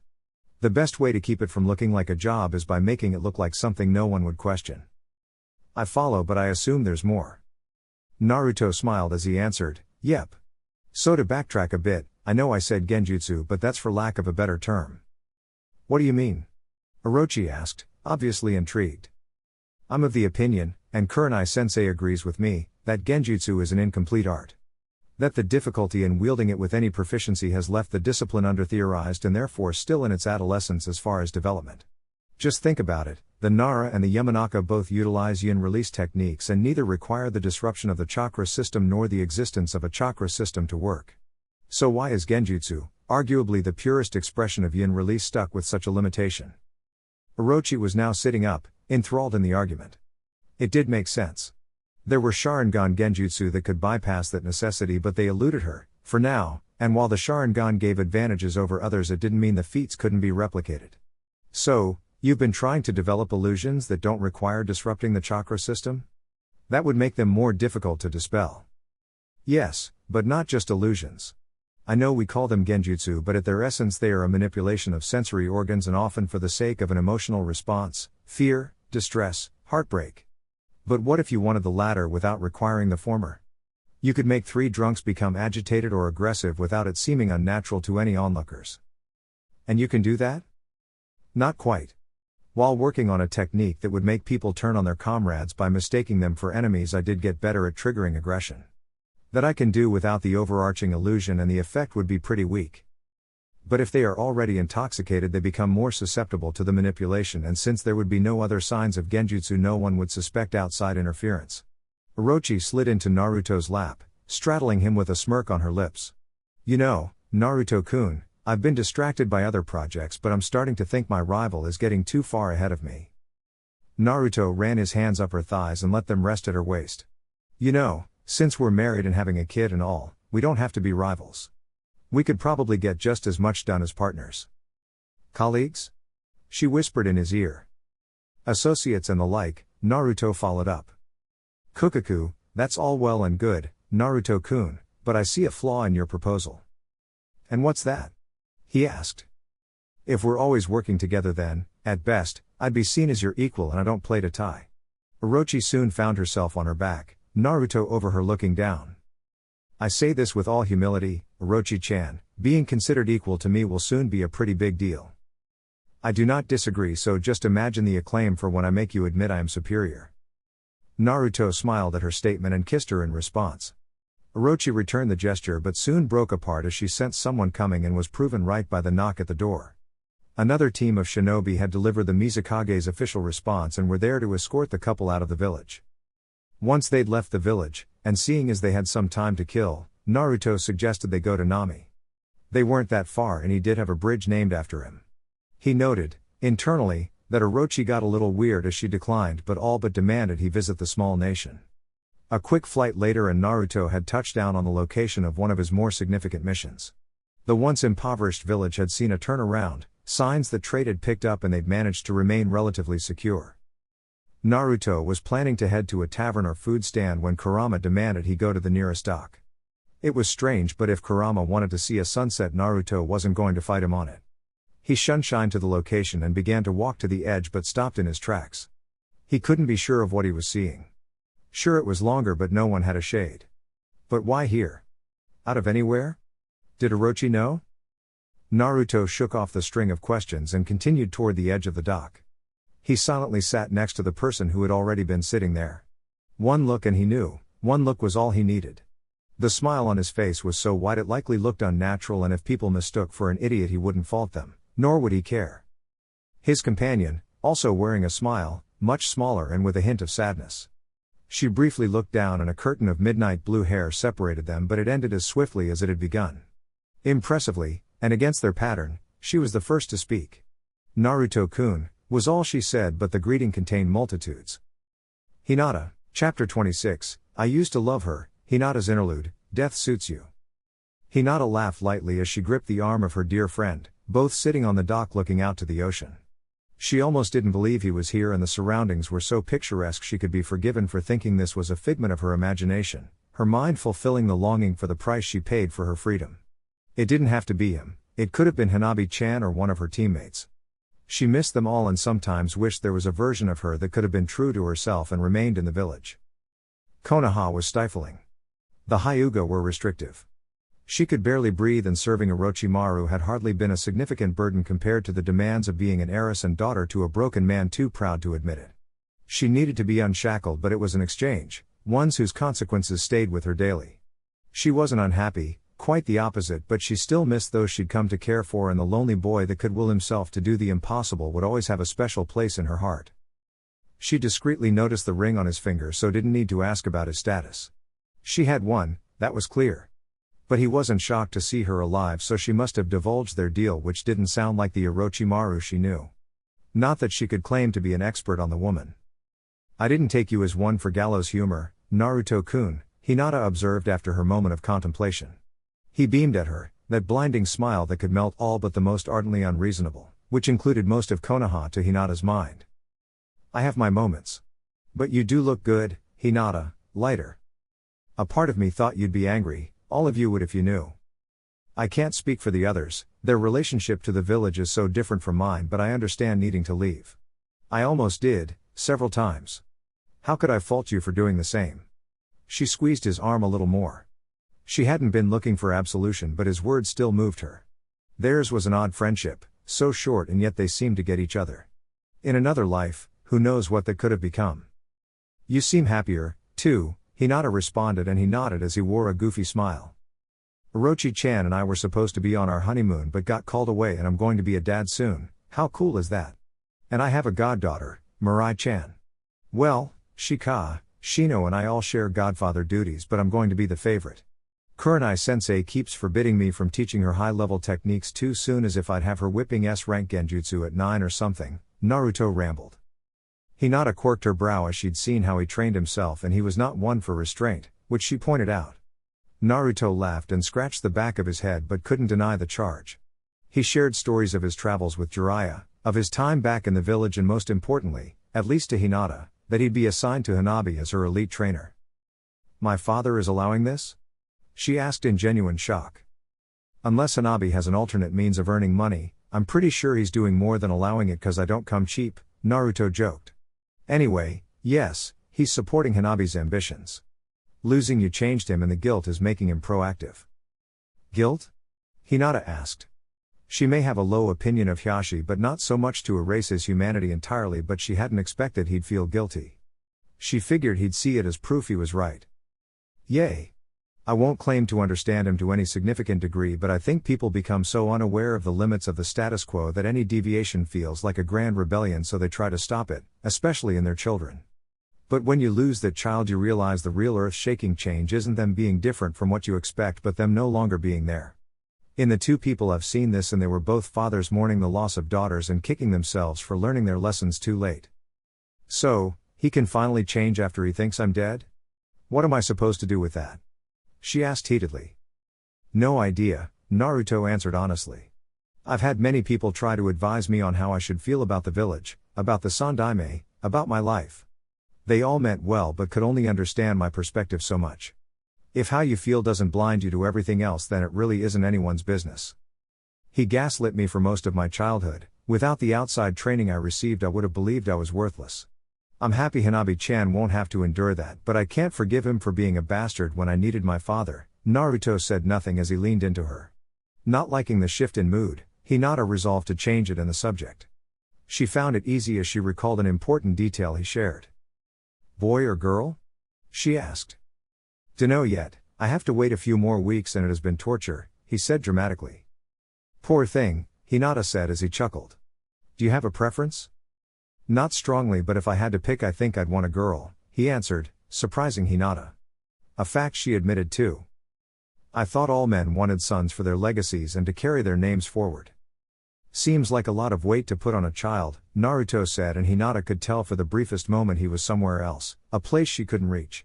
It felt inappropriate to ask. The question was one only the closest of friends could pose without offense. She wasn't that, not anymore. "I think I'd rather just let my legacy be my work and deeds and let my kid create their own, whatever it may be." "That sounds nice, Naruto-kun. It really does. How'd you wind up in Nami?" Naruto asked, shifting topics again. "Oh, well, long story short is that while my freedom is great, I started getting bored, so after leaving Otto I took up bounty hunting. How was it? Lucrative, but with my Byakugan and archery skills it's sorta like cheating for anyone below a mid-A rank threat. Fair fights are for losers anyway. Naruto held his first out and Hinata dapped it. Anyway, while wandering I heard about the bridge with the most familiar name and decided to visit the people who would name a landmark after you. There were endless stories about the tiny redhead with the heart of a lion, facing off against Gato and his army of thugs. The bridge builder's grandson idolizes you. The bridge builder? Not so much, Hinata joked. He's probably still a little raw about my almost killing him. You'd be amazed at how personally civilians take that. It's almost as if they don't endure it often. Bunch of chumps, Naruto quipped. Wimps, Hinata added. Her companion's laughter warmed her soul. You should stop staring at me, it's bad for the baby, Tsunade said to her best friend. She knew the woman was mad, understood why, but it was necessary, and being glared at wouldn't resolve anything. However, her words had zero effect, so the two women continued to stare at each other, both recognizing it had moved past an expression of annoyance and settled into a juvenile challenge between the leader of the village and an expectant mother. Tsunade blinked first and saw a flash of a smile. You sent me to Kiri and I had to waste time with that insufferable trollop for no reason. You know where I was yesterday? On your honeymoon, Tsunade replied. On a private beach. Sun, sand, waves, the whole bit. Do you know what Kiri has? A large collective of people you'd never want oral sex from? The god I'm asked but was ignored by the snake summoner. Missed. And worse still, Kiri ninja. You know how I feel about Kiri ninja, Tsunade-chan. It was necessary, the Hokage justified. It was necessary, Orochimaru mocked, which surprised Tsunade as that was not her brand of humor. Her reaction was noticed by Orochimaru. Blame the baby, she said. Orochi then explained why the negotiations failed. Tsunade agreed with her fellow Sanin's decision, as she'd never allow herself to be that compromised by a rival village. She couldn't have expected you'd actually take the job. Maybe she wanted to stay neutral but wanted us to refuse so there would be no hard feelings, Tsunade tried to reason. It made a certain amount of sense, and if Kiri were neutral that was better than the alternative. Oh, she'd have likely agreed to anything if I'd let her have a run at Naruto. Auburn-haired whore, Orochi spat. I mean, for the good of the village maybe. Don't finish that sentence, Tsunade. Okay. It was just a joke. We'll consider the Kiri matter settled pending new information. Where is Naruto, by the way? Nami. Why? He went to see about a bridge, Orochi answered. Tsunade waited for additional information but it never came. Orochi took it upon herself to press on. I want your authorization to create some contingencies for when Iwa and Kumo betray us. What kind of contingencies? Tsunade asked. She didn't know why she asked the question when she knew the answer. Maybe she was hoping Orochi would buy into her attempt at peace, to accomplish something not even her grandfather could achieve. Things cannot remain as they are, Orochi replied. A unleashed the spirit of revolution amongst his ninja. They no longer dream of a world where Konoha is defeated but one where we do not exist. Anarchy waits and plans, but even the fence-sitter can see what you refuse to accept. The age of the Gokage is coming to an end. And I won't accept it. The 3 wars previous were bloody enough, and what you're suggesting, Tsunade didn't finish her thought, but she knew her fellow Sanin took her meaning. A war that required total victory to end would only produce losers. Severely weakened, the smaller villages would pick them off unless they were forced to take sides from the start. Death on a scale no living ninja has ever seen. You assume you'll have a choice in the matter. Fate is rarely so kind, Tsunade-chan. Fate can go fuck itself, then. A war waged due to a dead man's obsession, I refuse. It amazes me that I understand people better than you. There is not one person that enters a shinobi academy that doesn't dream of being greater than they ever thought possible. Most don't achieve it, they settle in the middle, and yet still brimming within them is a piece of divinity. I, too, once felt imprisoned by my own limitations and sought to ruthlessly free myself from them. To be an agent of change that could direct the course of history. No matter how much you want to, no matter how much you hate it, you cannot stop what's coming. Nor, it should be said, can you blunt its aftermath. Foolishness and empty ambitions will damn us all. Is that what you're telling me? Tsunade said in defeated acceptance. It was uncomfortable how small it felt. A conflict not spurred by having too little but for the sake of having more. Change is natural, Tsunade-chan. We've stood in the way of it for 100 years, but it was always a losing battle. If you refuse to embrace change, then you will be damned. If you accept it, then who knows, but you don't believe Daru and Aniki will abide by that treaty, so what's the harm in being prepared? I can leave you. No. I'm not sensei. If you're doing this for Konoha, then I'll be aware of every step. Just. Whatever we come up with, we only target enemy combatants. Almost anything else can be discussed, but that is mandatory. Kukaku, I can work with that. You have thoroughly ruined my mood, Orochi-chan, and since that brat knocked you up, you can't even drink with me. Blah, the god I'm complained. Don't be so mean, Tsunade-ne-chan, Orochi said, projecting pure innocence. Blah. Hinata clung tightly to their shared embrace. They shared stories and laughs and a silence too comfortable, and to her mind, too intimate for something they could never be. The signs had been clear, her time with Naruto was coming to an end. It was selfish of her to wish for more time. But Hinata had long come to the conclusion she was selfish. Faking her death, leaving the heiress position for Hanabi, the long letter she wrote to Naruto had all been selfish acts. She wanted freedom, a clear conscience, and to not be forgotten. She still recalled what she wrote, apologizing for not only spying but greedily borrowing his strength without ever giving anything in return. Even as a child, lonely but driven, he was an example for her. He managed the impossible, and it made her believe she could achieve the improbable. When she doubted herself, doubted working for Orochimaru, it wouldn't be long before Naruto did something to restore her faith. He deserved more than her guilt-ridden ramblings, but as she believed that would be their last communication, it was all she had. And yet, fortune smiled upon her, and now her dear friend was in her arms. The kunai he'd gifted her, the significance apparent to her before he promised he'd be there for her if she ever needed him, was another boon born of her greediness. That the wrong thing kept netting her what she wanted made Hinata wonder if that's how Orochimaru got started. Hey, you okay? She heard Naruto ask, and she didn't know how to answer it. She loved her freedom but missed Hanabi and her friends dearly. She wished life didn't take more than it gave, she wished things could have been different. A reality where she found a place in the village, kept with her friends, and watched Hanabi grow. Just lamenting wasted time. We could have been friends much sooner if I'd done things differently, her response earned a chuckle. You know, there were days where I got so frustrated with my lack of progress, or the loneliness became deafening and I just wanted to quit. But, I don't know, I just always got this feeling someone was watching over me, maybe even pulling for me, and now knowing what I know, I'd like to think that person was you. I guess what I'm saying is, Shika and Shino are my best friends, but I think you were my first, even if no one understands it but us. I'm alright with that. It was Hinata's turn to laugh as she fought back tears. I'm alright with that, too. I will kill you. Jiraiya appeared confused, though not actually threatened by his fellow Sanin's words. Karen and Tuya couldn't fault the man, as while somewhat condescending, the statement was otherwise innocuous. What Jiraiya couldn't know, having just returned to the manor, was Orochimaru was in a bit of a mood.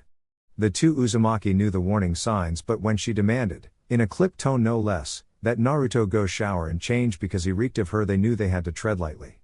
Jiraiya knew none of this, but both doubted it would have mattered. He didn't seem the type to walk on eggshells. Because I'm surprised you can cook? Isn't that an overreaction? An extreme overreaction? He asked across the island. Stab you in your liver. Quarter turn forward, quarter turn back, quarter turn forward and pull. Then, you'll be dead, Orochi said as she continued to thinly slice daikon for pickling. Naruto would save me, I'm his beloved godfather. He's in the shower and I'd burn your body. Fire suppressant seals would prevent that, Jiraiya pointed out. Then I'd drag your corpse out back and do it there, she spat as the grip on her knife tightened. And risk Naruto's garden? Don't think so, the toad sage said with a knowing smirk. To the surprise of Karen and Tuya, it didn't seem to annoy Orochi or anger her further as she continued. I'll feed you to Manda. He doesn't actually eat people. He'd make an exception. For meat this tough? Doubt it. Pocket dimension. I'll put you in a pocket dimension, Orochi responded as she laid her knife against the cutting board and exited the kitchen. The three that remained were quiet until she was out of earshot, but once it was safe, Jiraiya laughed. When he saw the confusion on their faces, he laughed more before explaining. With Tsunade, you let her explode. It'll be violent, but it'll be quick. With Orochi, you give her something to churn at so she can work through how she's feeling. Either way, tiptoeing around them won't do you any good because neither is great at self-soothing, so they'll just stay mad. You're pretty smart for an old fuck, Tuya complimented. Orochi arrived at her room just as Naruto was exiting their bathroom, towel wrapped around his waist. He smiled at her as he sat on the bed. She sat beside him and breathed in, delighted that her former subordinate's taint had been removed. She didn't like him smelling of another woman, especially not that one in particular. She was fond of Hinata, all told, but knew the girl was capable of getting ideas in her head. For the record, it was a hug, Naruto said. Orochi looked at him in disbelief. Did she hug you for the entire time you were there? He laughed as he scratched the back of his head, a tell he hadn't rid himself of. She narrowed her eyes but softened them just as fast. She knows her husband, knows he isn't fickle nor easily swayed. She inched closer, the chill from having recently exited the shower rapidly being replaced by his natural warmth. I'm frustrated, she admitted. Today has been a study in aggravation. That's understandable, he said. We should still be on the beach, our only worries being what we were going to do for the day. Sounds nice, she admitted. We'll have to go back someday. Oh shit, he exclaimed. It was supposed to be a surprise, but we can totally go back whenever we want since we own it. I had a whole thing planned, but yay, we own a small island near Moon Country. Even for you that'd be prohibitively expensive, Naruto-kun. It would be if I'd paid for it, but the king gave it to me for saving his and his son's life. Between the two, I couldn't tell you which was more of a petulant brat. I feel like there's a story here, she said, but Naruto shook his head. Honestly, not really. Jiraiya was getting obnoxious about needing a break, so we went to Moon Country for a little respite. I uncovered a plot to overthrow the king. It wasn't even that involved, it took me like an afternoon. Instead of fleeing, the conspirators tried to attack me, so I cut them down. All but the leader. Jiraiya half-drunkenly hit the leader with a Rasengan, so got mutual credit for my work. Didn't even kill the guy. Can you imagine? Hitting someone with a Rasengan and they freaking live, shameful ass pervert. And the man was so trifling he accepted it. Anyway, Jiraiya wanted something or other. I didn't pay attention as I was too annoyed, but when the king asked me what I wanted, I picked the island. He agreed as long as I didn't build a hotel on it. I don't think I'd believe that if it were told by anyone else. Naruto shrugged, he couldn't disagree. I'm sorry, Naruto-kun. Huh? He replied, intelligently. I was short with you when you returned, she explained. Oh. It's fine, Kurenai-sensei said your senses would be heightened. Who could be polite with a sudden bout of nausea? Orochi smiled. The last of her annoyance melting away. When Naruto stood up, presumably to get dressed, she grabbed his towel and pulled him back to bed, making him fall to his back. She swiftly mounted him and brought her face down to his. My problem with smelling Hinata on you had nothing to do with heightened senses, Naruto-kun. She did not expect him to chuckle and certainly hadn't predicted his response. I know, he said, his smile equal parts amusement and pride of having gotten one over on her.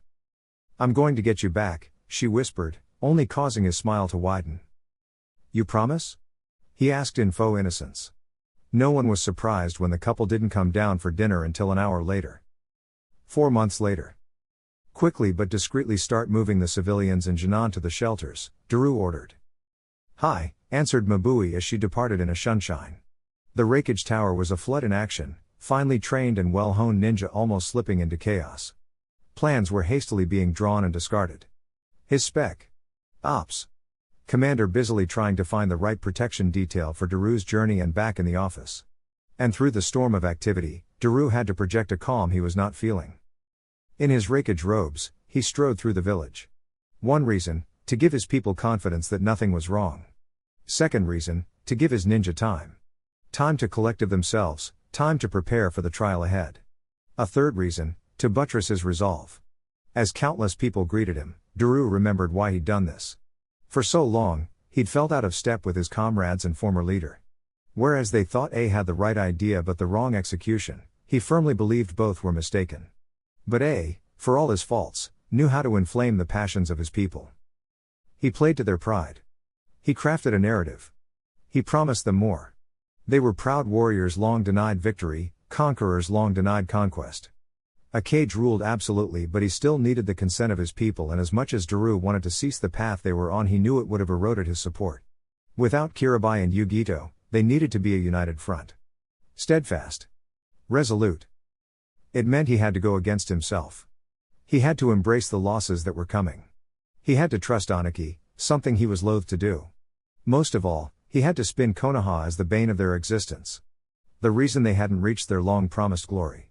Daru wondered what Kumo's hostility toward Konoha must look like from the Hidden Leaf's perspective. The Sandaime Hokage really wanted to build bonds and work together, something A hadn't seen the value in until late in life and something A would have never considered.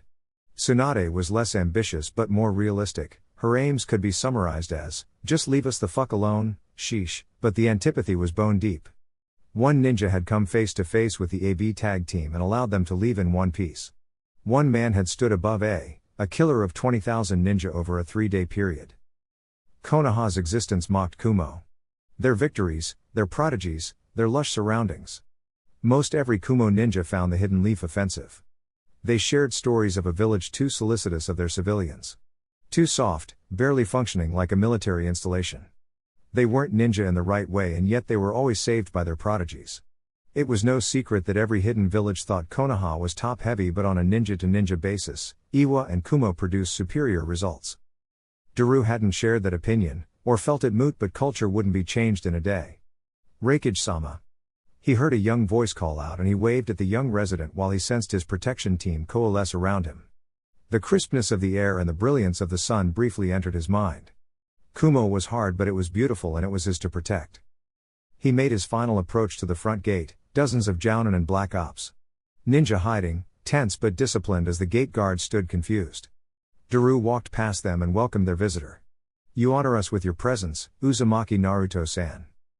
Yo, 9-0 brought back the mighty 8 and missed 2, fool ya fool, Kirabi said from the Konoha Jinchuriki's back. Daru wondered why Kirabi hadn't taken the initiative to stab the boy in the back and save them all some trouble. He looked at the Uzumaki's attire, white pants and shirt with a red obi around his waist. A long-sleeved, white haori but no weapons visible and seemingly no armor. It was a bold, foolish choice. So, I see, Daru responded. And what has motivated such a show of goodwill? God-Sama called me to her office and said, Naruto, you, being of unparalleled temperament and discernment, go close our negotiations with Kumo and get a treaty signed. And being the loyal and obedient ninja I am, have come to do just that. I think you'll be amazed at what two people in a room can accomplish. Well, Kumo welcomes you. If you would follow me to my office. The Uzumaki followed along. Daru knew Kumo's best Fuinjutsu artists would check over Kirabi and Yugito to make sure there were no seals on them. He would need them to be combat ready. There was no way he could allow the red-haired shinobi to leave Kumo alive. Chapter 27, Smile. She was attempting to stay calm when all that surrounded him was a cascade of tension, but he was failing. Failing at stilling his nerves. He wasn't the anxious sort, no one who was around as much as he could be. No, his fluctuating emotional state would be credited to Kirabi. The man was supposed to get himself checked for any seals, and for she to get a clear picture of how loyal Kumo's most powerful ninja was to the village, but he ran off as soon as Daru departed with the Uzumaki. There wasn't a ninja powerful enough to corral him, so she had to get a second-hand report from Yugito. She's clean, as best we can tell, one of the village's Fuinjutsu experts said. She broke from his thoughts and looked at the container as she pulled redressed, not allowing her any modesty. Yugito, what can you tell me? Both Matatabi and Gyuki think attacking the Uzumaki is a grave mistake. If he wields the Makuten with proficiency I could see why, but what do you and Kirabi think?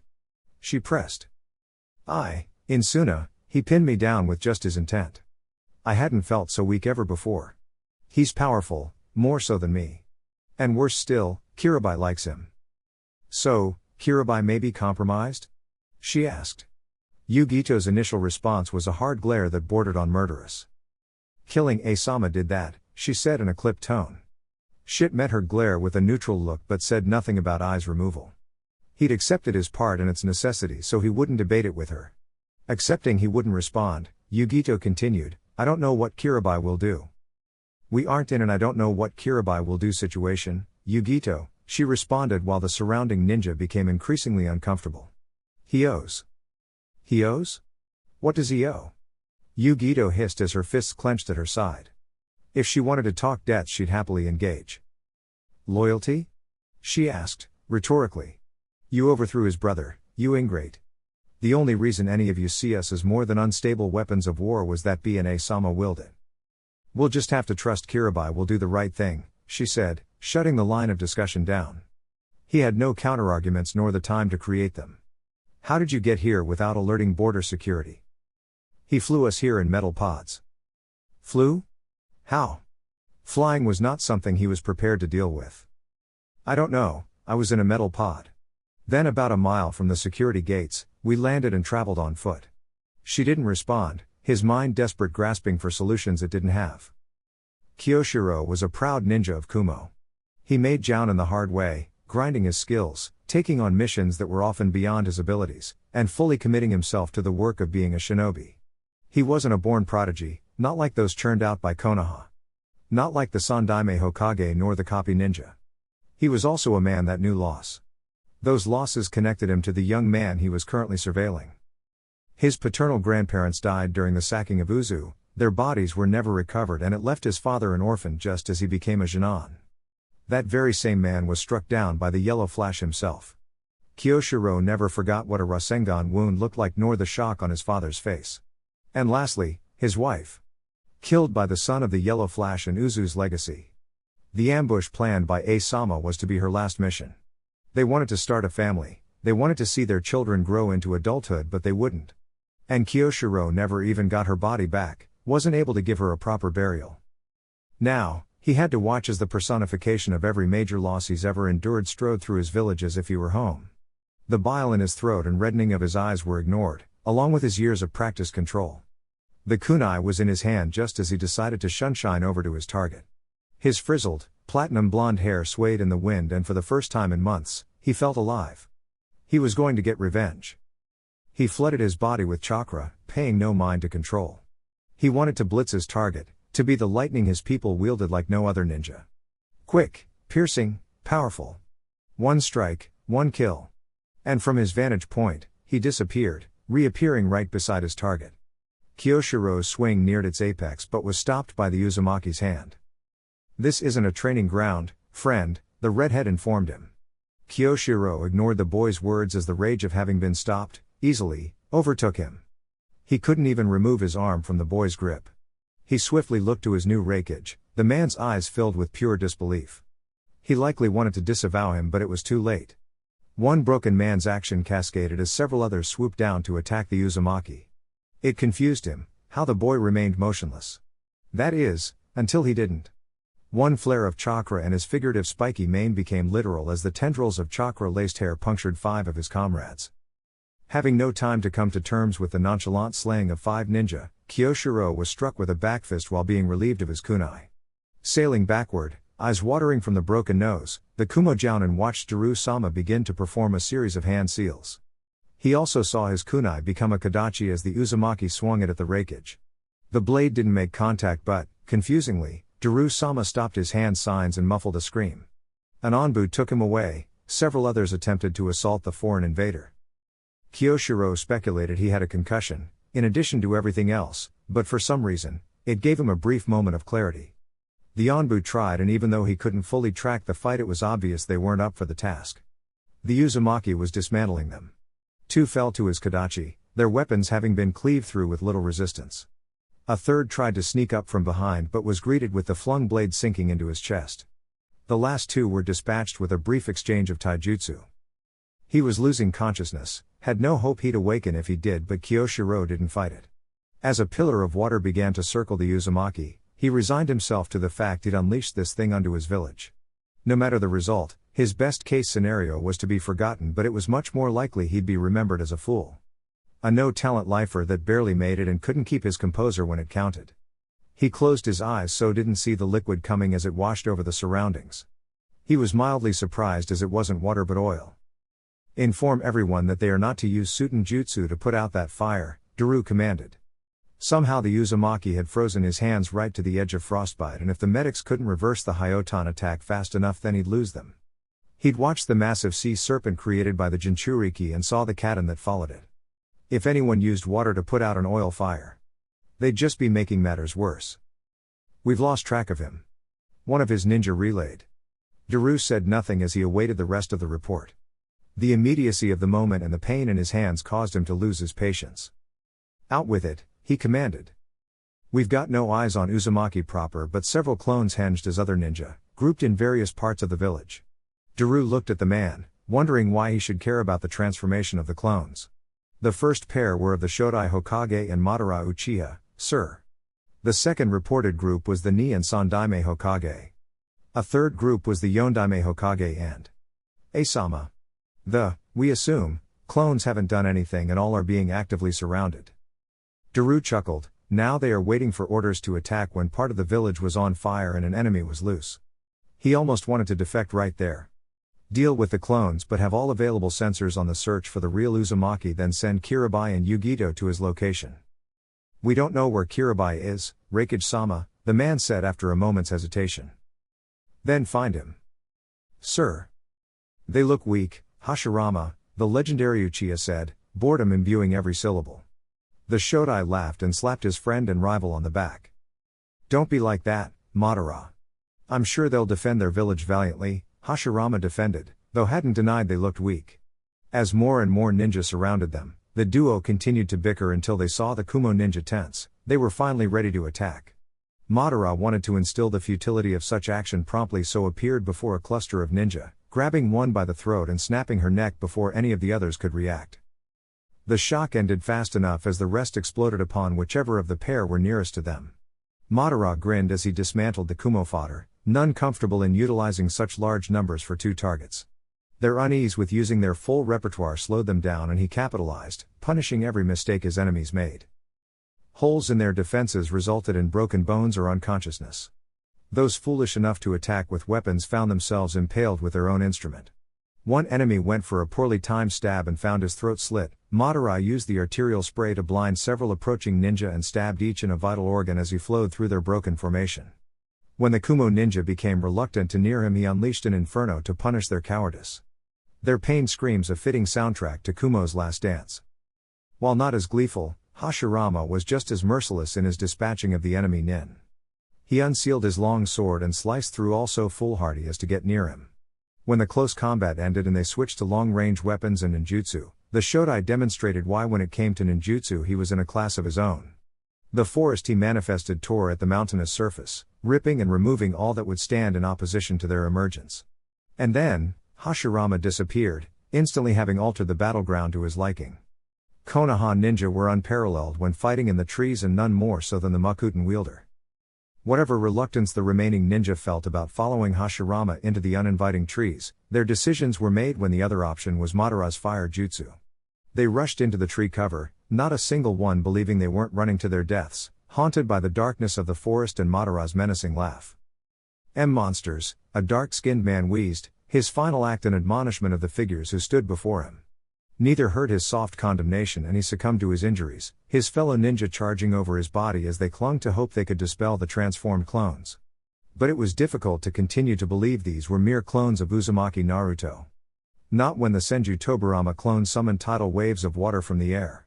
Voluminous enough to affect the Raton users, none able to land their laser circus jutsu. Belief was further hampered with the Hiruzen Sarutobi shifting the ground in mud deep enough to undo the foundations of the surrounding buildings, causing massive structural damage. When the man started merging elemental attacks, only the most ardent belief that both these men were dead kept them giving in to the visual evidence in front of them. But the assault, both physically and mentally, didn't end with that. The Nidaime had taken to using his Edo Tensei and now the nin were being blown up by their former comrades. As they fell, more and more charged forward. Desperate to land a single blow, desperate to protect their village. Desperate to survive and render support elsewhere. No one would say it, but their eyes told the story of their hearts. Be it being torn apart by a water dragon or burned by ignited earth bullets, the fear and the doubt were becoming palpable. The little voices in their heads got louder with each casualty. This was feeling like Kumo's last stand. If the first group was stifled by disbelief at seeing two legends before them and the second group made desperate by two of the longest reigning Hokage, then group 3 was stopped due to conditioning. Before them was the man they had been taught to never face in combat. To flee on sight is no amount of planning, no numerical advantage, nothing could stop this man from claiming your soul. To ninja old enough to remember the Third Shinobi War, Minato Namikaze was death incarnate. Not a myth like the Shodai, not someone they could brag about having slain like the Nidaime, nor a person they watched wither away like the Sandaime. Minato died defeating the Kyubi. They'd seen the Hichibi's rampages and shuddered to think what a more powerful version could do, so to them, Minato's death was just short of an act of God and the man forced a stalemate. Fear didn't begin to describe how they felt as legs grew wobbly and brows moist. Not even telling themselves these were just clones helped, not when they saw Minato Namikaze sitting before them utterly relaxed with a tri-pronged kunai twirling in his hand. Training said to run, but this was their village, where could they run? They had to fight. They had to fight as there was nowhere to go. Minato Namikaze was not known for an excess of mercy. Legend had it he spared A-sama and B-sama on a whim and nothing more. They were gripped by true terror. Your ninja seem agitated, you should say something, Minato said, and for many, it was the first time they'd heard his voice. These traitors? To hell with them, A grumbled, forcing their attention away from the yellow flash. The words, the tone, his body language. It was also A-sama. If they were terrified of Minato, they were ashamed to be in front of I, most foregoing any belief these were mere clones. I'd normally think that cold, but they were going to attempt to kill my son, grandson, and daughter-in-law. On your orders, I might add. I won't apologize, Minato. What are the apologies of dead men anyway? Minato asked. A stood up and grunted, you a philosopher now, Namikaze? I am a sage, he said cheekily. Bastard, A responded before his features turned grim. I learned a new trick while on the other side, I hope you traitorous cowards like it, he shouted as crimson lightning enveloped his body. Even with his enhanced speed, Minato managed to reach a ninja first, sinking a beach ball-sized Rasengan in the shinobi's gut. Standing over the man he just killed, seemingly indifferent to the violent execution, Minato spoke to the crowd. Don't blink, Ninja Sans. This will be over in a flash, he warned, and the true carnage began. Naruto flicked the blood off his katana as he walked toward the exit of the R&D division. That he had to cut down so many researchers, put an end to so much accumulated knowledge wasn't something he'd ever be proud of, but his mission parameters were clear. If Daru engaged in diplomatic talks, he'd leave without incident. If he were attacked, he would cripple the infrastructure of Kumo and leave them in no position to endure a long term as a shinobi village. When the sad man tried to stab him, he was willing to overlook it as a lone actor, but when the others joined in, his choice was made. The first part of his attack was already set, his clones were doing untold damage to the structures, no doubt. But this was left to him. And as he pulled moisture from the air, and no doubt the abundant sanguine life essence that pooled on the floor, he performed a chain of hand signs: dragon, snake, monkey, rat, dragon. The temperature didn't drop so much as it flipped, water particles compacted into diamond hard ice, and even he had to flash away after the ice style Arctic tomb was completed. The chakra cannon they'd been developing along with other advanced technology and weaponry would be lost to time. Now outside the building, Naruto activated his cloaking jutsu, a mixture of nin and genjutsu. Unseen and unheard, he made his way out of the village. As he sped for the extraction point, he came upon the clones transformed into his dad and A. It had been a massacre, and those that remained seemed broken. It was cruel, but there were no kind wars. He didn't see any of the other clone pairs, but did see the wood style advent of the world of flowering trees, and knew all primary objectives had been reached. In a blink, he was at the pre-arranged location, Kirabi and his team awaiting his arrival. They looked conflicted, but as he dropped his jutsu, he'd trust in their attachment to his Kumo counterpart. It hadn't been hard for Kirabi to defect. The man was an oddball, but he loved A and couldn't serve a village that would kill him.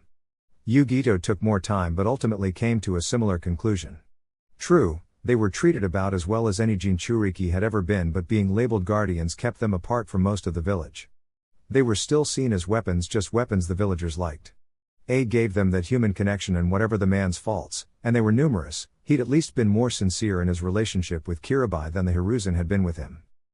Kurama informed Naruto of the incoming, as he'd been hit with a wave of negative emotions, so Naruto wasn't surprised when hundreds of Kumo ninja arrived with she and Yugito. He speculated she'd been unable to lose them, so she'd need an opening. Even without Kurama's ability, Naruto would swear he could feel their hatred of him. He had to question their relationship with violence. Did they think they'd lose no one if the villages went to war? Or would it be acceptable so long as they won? You have one chance to surrender, she yelled, though none of the ninja backing him seemed inclined to it. Naruto formed a ram sign. Kirabi and his team were cocooned in individual metal spheres and sent skyward. The Uzumaki then put his hand on the hilt of his sword. She, with a wave of his hand, ordered his people forward. Naruto met their charge, slowly at first but gaining speed with every step. His blade tasted blood before the victim could fully process he was there. A smooth, clean cut that rendered the shinobi a head shorter. They tried to surround him, the same tactics risen to the level of religious doctrine for the unyielding faith they placed into them. His hair sprung to life. What lives his sword didn't take, his red spikes claimed for themselves. He started appearing in random places, the swift releases speed superior to the lightning armor and with no visual nor auditory warnings. He was breaking their formations and their wills. He had to keep himself from smiling as the village, proud of its kenjutsu, fell to the superior technique, speed, and power of a single ninja. He wondered if in their final moments if they realized their folly. If they understood that while ninjutsu would be his legacy, it was not where his talent lied. He struggled with it early on, struggled to create a process that would allow him to invent more efficiently. That struggle meant when he succeeded it felt good. But not until he gripped a sword and gave it a clumsy swing had anything ever felt so right. If he were a prodigy of ninjutsu, then he was a genius of the sword, and if they knew the secret of this they'd take it to the Pure Land. He continued apace, dancing through their attacks. He started applying his illusion art, prison of false enlightenment, on some, forcing them to mistake their allies for himself. It sowed discord and reduced morale even more. They had no solution for him, and the last of Kumo's available attack force was trapped, faced with something they didn't understand. Yugito waited patiently for her moment. Maybe it was cowardly, but she wanted to depart without having to take the lives of any of her former comrades. She didn't hold lethal intent, but she couldn't serve alongside them, not anymore. It was scary and exciting, the potential new chapter of her life, but it came with a heavy toll. It was no small feat to see people she knew killed so effortlessly. The Uzumaki hadn't even stained his all-white clothes. He was, as Matatabi warned, something wholly different than any living shinobi. So she watched and waited until she felt the ground shift. She'd compare it to an earthquake for lack of any other examples, but soon black smoke raced toward the sky and the sound of angry waves crashing against hapless rocks filled their ears. The heat came next. Searing even when they were so far from the source, which revealed itself. Lava. In the village, they could all see it. The reddish-orange, blistering hot material. All fighting stopped. Naruto chuckled, again becoming the center of attention. But none attacked. Somehow he'd created a volcano within the village. Not even the most adept Yotan users could do that.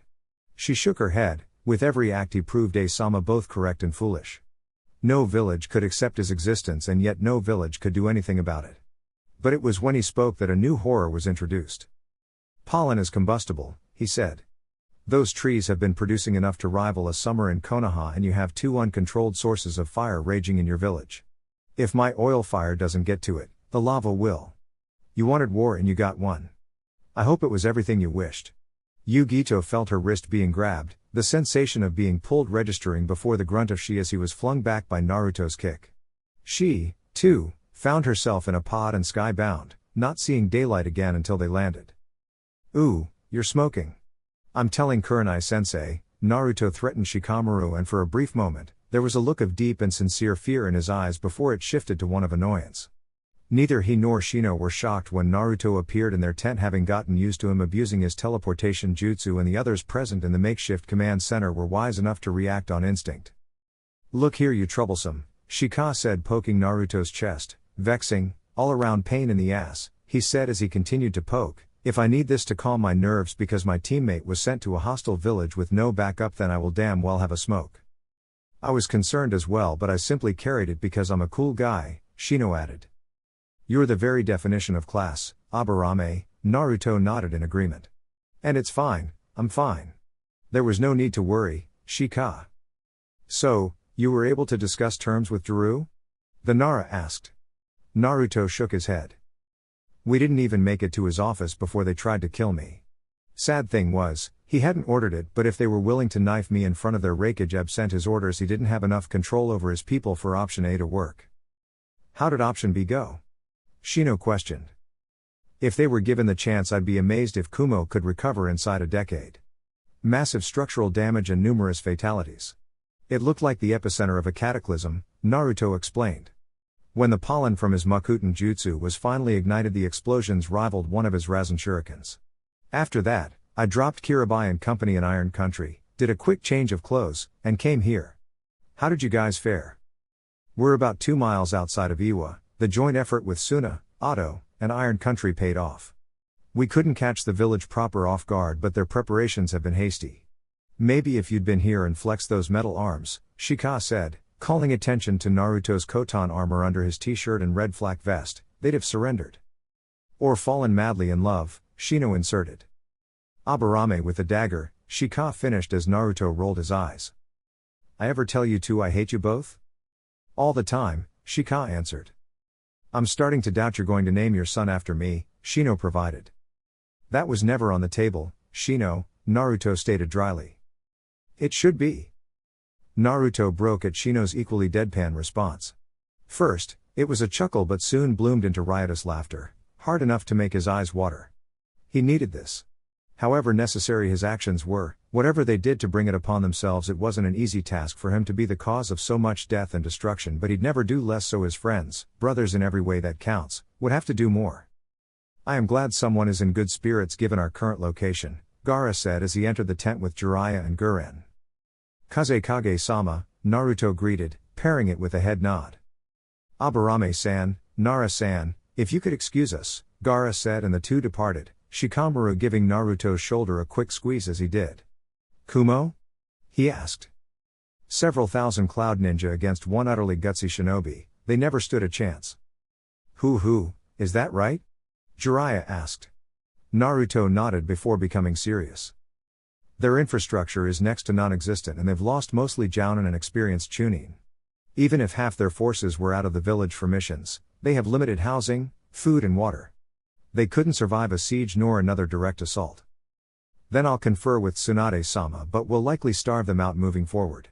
Once they relent, Kumo's days as a hidden village are over, Gaara informed him. But that is a separate conversation. Are you ready to head toward the village? Are we all set? Naruto asked. Otto's deep cover agents have all reported back, so we're ready for whatever Aniki chooses, Guren said, acting more like an extension of his wife's will than a village leader. He didn't pity what was in store for the rock ninja, not after Aniki planned to send Han and Roshi to kill his pregnant wife. When Hiruzen confessed to being contacted about sneaking the two Jinchuriki into the village, when he revealed he'd done so because he believed she was back to her old tricks, Naruto wanted to kill the old fool and introduce Iwa to his Jinten, Rasen Shuriken.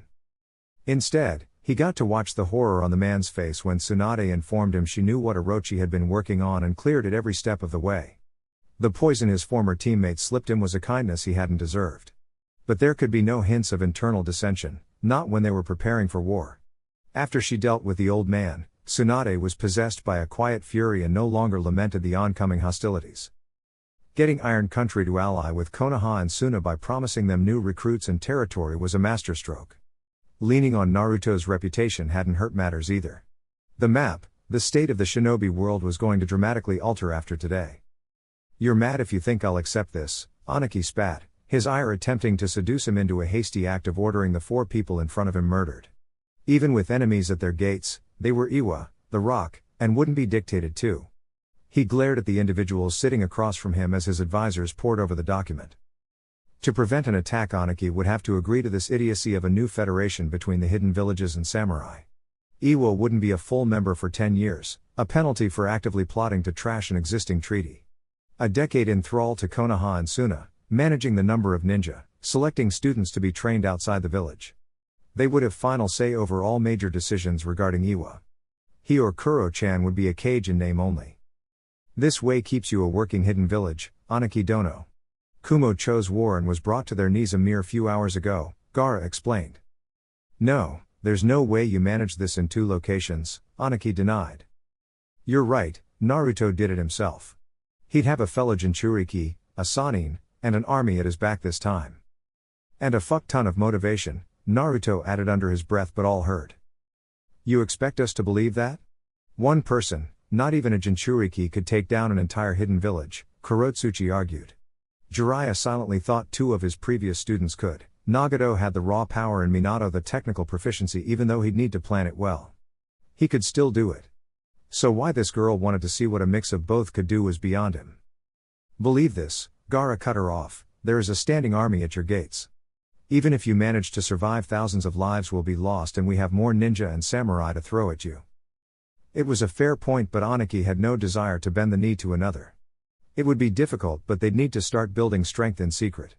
If Kumo had fallen, maybe entice some of their ninja and train a force in secret while he planted seeds of internal division.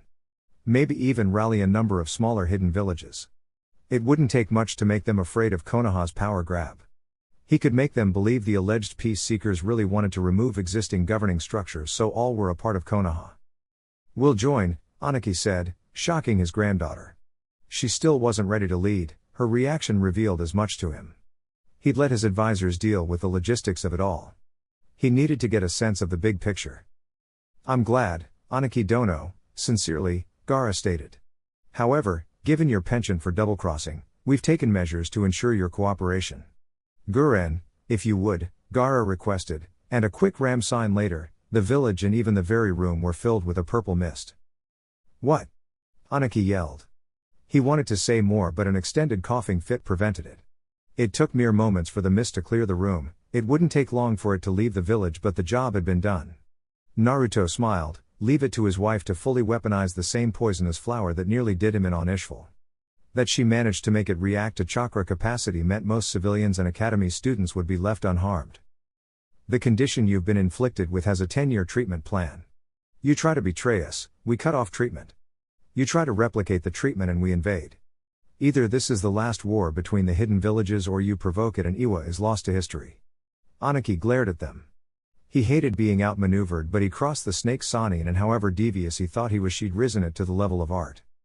While most of the invading force stayed just outside of Iwa, Naruto got to return home. He needed it, the weight of the day was starting to get to him as he fully processed the memories of the clones and saw the silent horror in the faces of the slain. In each pair, there was a point when the ninja wanted to quit or flee but couldn't bring themselves to do it so they died in waves. To those that survived, Naruto would always be a monster. That very fear marred his childhood and he'd hoped to escape it as an adult but he just relocated it. It turned something in him bitter to think much of the village would praise him when they feared that very power when he had an infinitesimally small fraction of it. He opened his door to find his sensei waiting and was being hugged an instant later. The amount of comfort of the simple gesture was immeasurable and not for the first time he was thankful he was placed on her team. The wall he'd built around the toll of the day crumbled and Naruto shook in Kurenai's arms. He laughed when he heard her murmur something about her problem child. They moved to the couch and Naruto ran down the events of the day, first informing her that Shino and Shika were fine. Kurenai didn't stay long, observing that her student looked exhausted and he was too tired to disagree. Once she departed, Naruto dragged himself upstairs but had to stop when he reached his son's room. There in her rocking chair and matching footstool, created by Naruto himself, was a sleeping Orochi-chan. She had both hands resting on her belly and Naruto smiled at the scene.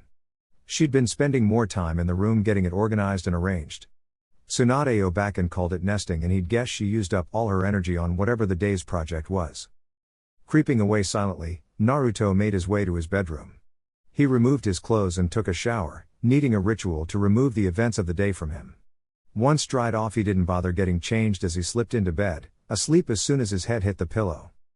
Orochimaru swayed toward her bed, moving with an elegance befitting a decades-long kunoichi. Even in her current state, she demanded as much control over her body as she could, though she'd be the first to admit it was no small task. There were several changes she'd expected while being pregnant but actually experiencing them was something altogether different.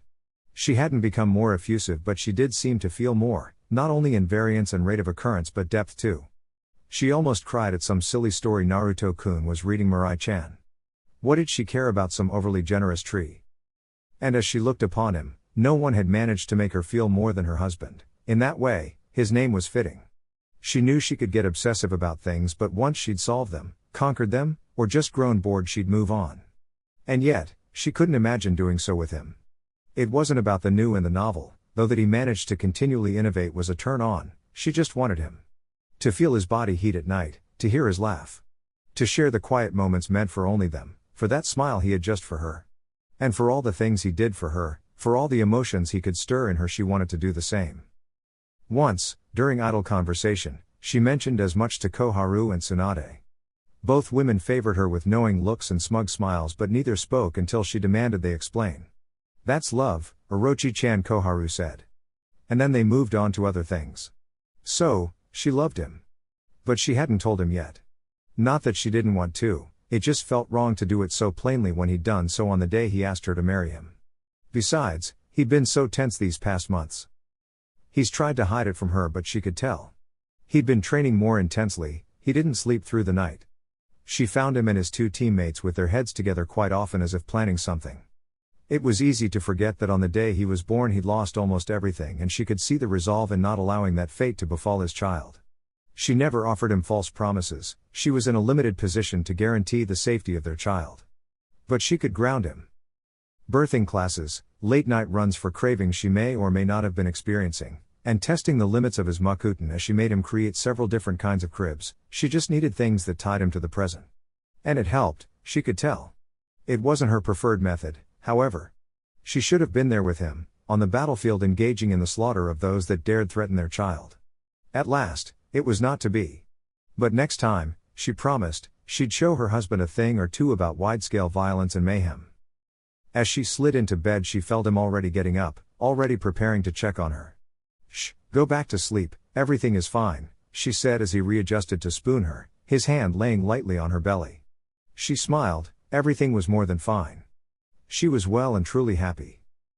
The big day. "My water broke," she said, and Naruto never knew 3 little words could send him into near panic. They had her go bag ready, they had their plan in place, though he was having the damnedest time remembering it.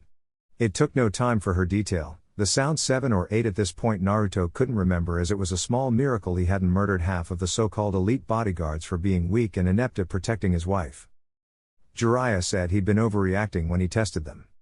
Naruto said they'd been left off easy with an overnight stay in the hospital. The two never came to terms on the matter, and still, Naruto couldn't care to keep count. They made it to the hospital without incident, Tsunade awaiting their arrival, and as soon as she was settled, they wheeled her off. The test of Team 8 arrived at some point, but Naruto couldn't recall how long he'd been there or much of anything. Suigetsu made a joke about walking a hole in the floor. Naruto streaked lightning across his body and Suigetsu remained silent after that. Though there was nothing he could do to shut up Anko. Oh, there were loads of tools and techniques available, but she was in a protected class and loved abusing it. "Don't stress, Naru Papa," she'd say and cause all present to snicker. Tuya, protected by clan status, was much blunter. "Sit the fuck down, Stump," she demanded. But he couldn't. He was jacked. He had too much energy and it was hard to focus. It was like before he'd reined in his chakra. Just constantly overstimulated. Kakashi was drug in by Asuma, the bearded jounin, complaining about the Hatake's plan to arrive late. Jiraiya said something about Kushina killing him if he'd been tardy to her grandchild's birth, and Kakashi visibly shivered. He didn't get why people were so afraid of his mom. He'd met her. She was like the sweetest person ever. He thinks they were just overstating things. Naruto sensed Obito somewhere outside of the hospital. He smiled. The two had an unusual dynamic, but he appreciated the man being there. Tsunade walked into the waiting room and escorted him to the birthing suite. She asked some questions and he must have answered them, but he wouldn't be able to repeat either side of the conversation if ever asked about it. When he walked into the room, Orochi-chan looked calm, but there was a stainless steel tray embedded into the wall. He moved over to her and held her hand. "People shouldn't be so chipper while I'm in this much pain," she said evenly, but he could see the murder in her eyes. "I agree," Naruto said in an attempt to placate her, "it's bad form." "Yes, we'll see how she likes it when the tables are turned."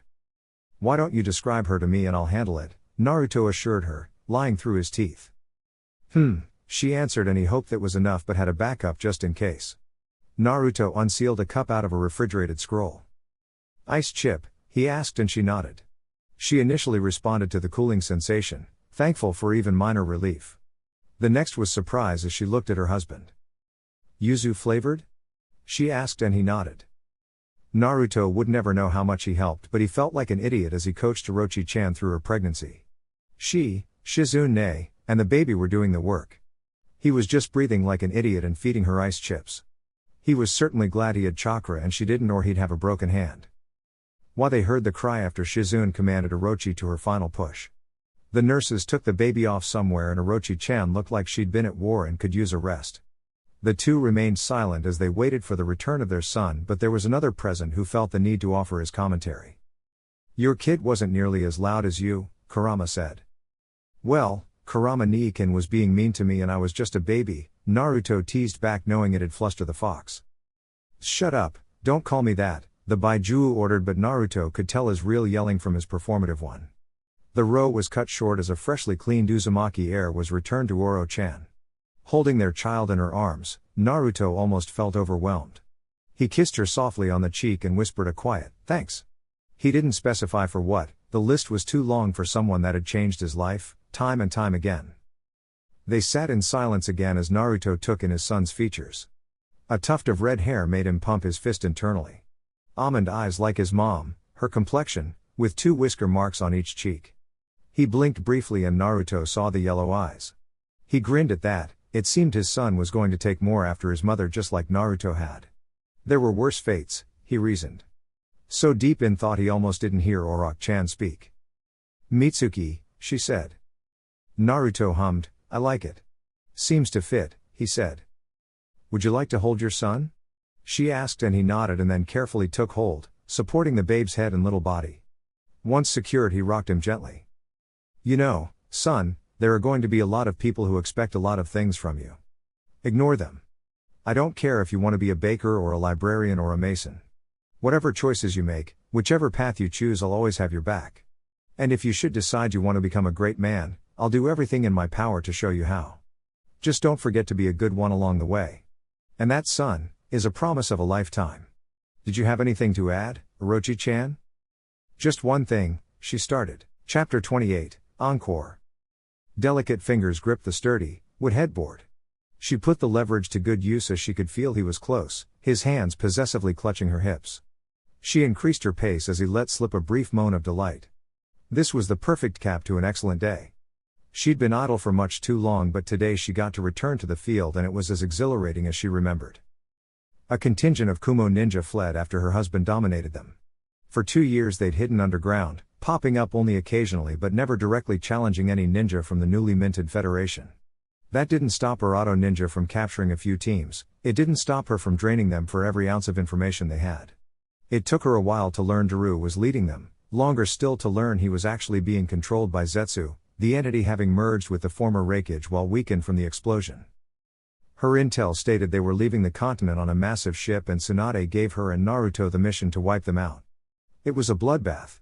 How she toyed with them, elicited a fear deeper than they'd ever felt and broke so many spirits. And her Naruto-kun was no slouch either, dismantling all who crossed his path. When they'd reached Daru/Zetsu, the arrogant thing was confident he would survive the encounter, but Naruto-kun's Jinten, Rasen Shuriken destroyed the thing and Daru along with it. So excited by the day's events, she wasted no time in getting her husband in bed. It was fortunate they planned a nighttime raid and Mitsuki-kun was asleep by the time they returned, though seals were activated to ensure they wouldn't wake him. It was for the best, as with what she had planned she figured they'd be up all night. However, all concerns about future plans or prior achievements melted away to the intense focus on the present. She could feel him tensing and the increased tightness from her own orgasm was proving too much for her spouse. What were once rhythmic strokes became erratic, arms encircled her and pressed her against his firm chest as his eyes shut tightly. And then all movement stopped and the only sounds were heaving breathing as she laid her head in the crook of his neck. So, he started, still trying to control his breathing, you really missed the field, she giggled and he laughed. Pulling back to look at him, she responded, research is fun but nothing replaces live combat. He agreed. Though, they were hardly a challenge for you. Kukaku, she laughed as she leaned in, and whispered, I get very creative when it comes to pleasure. Such creativity should be encouraged. Maybe we can start taking more missions together, Naruto said in a hopeful tone. Orochi's eyes softened. He'd been assigned more and more solo, S-rank missions since his sacking of Kumo. They understood why, but her husband was an extrovert and long periods of isolation weren't good for his mental health. He also hated being gone from Mitsuki and her. A part of her wished she could indulge his desire, but it simply couldn't be, something he understood from the shake of her head. I know. You're needed here, what with our rapidly advancing infrastructure. That is true, but there is another reason tonight won't happen again for a while, she said. What is it? He asked. She could see his mind moving through reasons why and failing to come up with anything solid. It's against protocol. They don't let Kunoichi out onto the field after the first 20 weeks. She had to fight the smile as her meaning dawned on him. His smile made her feel lighter. Really? Really? How far along? About 13 weeks, she answered and then found herself on her back at the opposite end of the bed, her husband planting kiss after kiss on her as she laughed. You know I love you, right? He asked. And I you, she replied. He kissed her deeply and she felt his arousal renew. She readjusted, granting him access. His pace was slower, but purposeful. Each stroke drug out the stimulation. Tenderness hadn't ever been something she put much stock in, but like with so much in her life, she just hadn't found the right person. It would be hours later before the two were done with their celebration, ending moments before they could be interrupted by a little person in need of a drink. Naruto was dressed and lifting Mitsuki up before the boy could notice anything. Orochi smiled listening to the two chat as they moved down the hallway, Mitsuki-kun regaling his father with tales of his adventures with Shuri, his assigned panther familiar, and Yama, his snake familiar. She submitted to sleep with a sincere smile on her face. Ryuko Uzumaki was born several months later, letting the whole world know of her existence. She took more after her father, her face being rounder and having blue eyes. Initially, all thought she'd have her mother's black hair, but it started showing signs of Uzumaki red once it grew out. She was more outgoing than Mitsuki, for good and ill, and routinely butted heads with her mother. She was born after Shikamaru's lone child, Shikadai, and before Shino's first, of 4, Toga.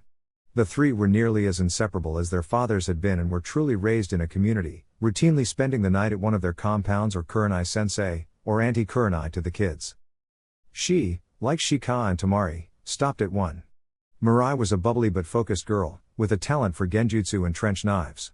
Even with their expanding families, her godfathers/older brothers always made time for her while seemingly paying respect to Kureani's demand they not teach her any advanced skills, though Shikamaru taught her how to subtly manipulate people with verbal cues and Shino taught her how to get rid of evidence.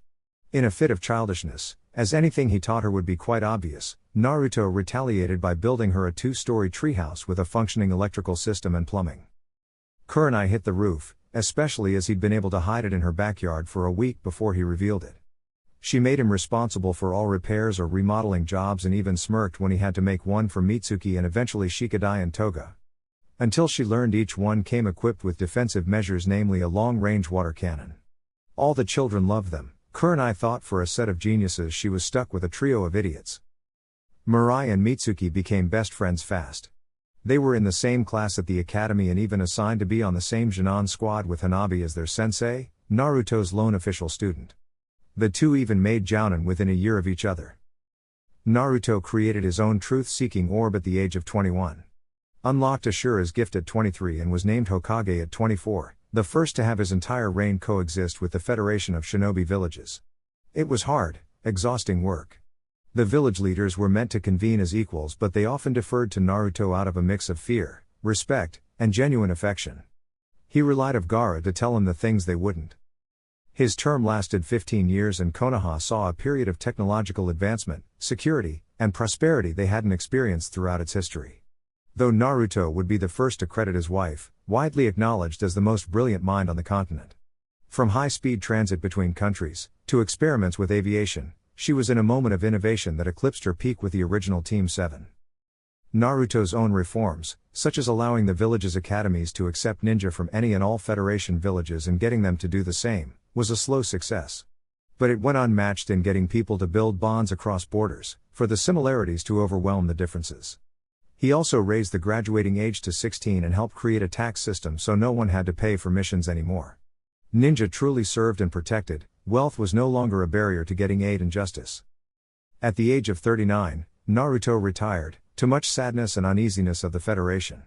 Konohamaru had built a solid reputation, arguably the most powerful ninja of his generation. But it wasn't the once pariah that had overcome. He wasn't the boy with the iron will that became the man without limits. He wasn't Uzumaki Naruto, and while his farewell address hadn't meant to underline that fact, it was its exact effect. In his final words as a Hokage, Naruto spoke of stagnation. Of how it was at war with advancement and tradition. That tradition was our roots, but we were always meant to grow beyond. To seek new challenges, answer new questions. He spoke of grace.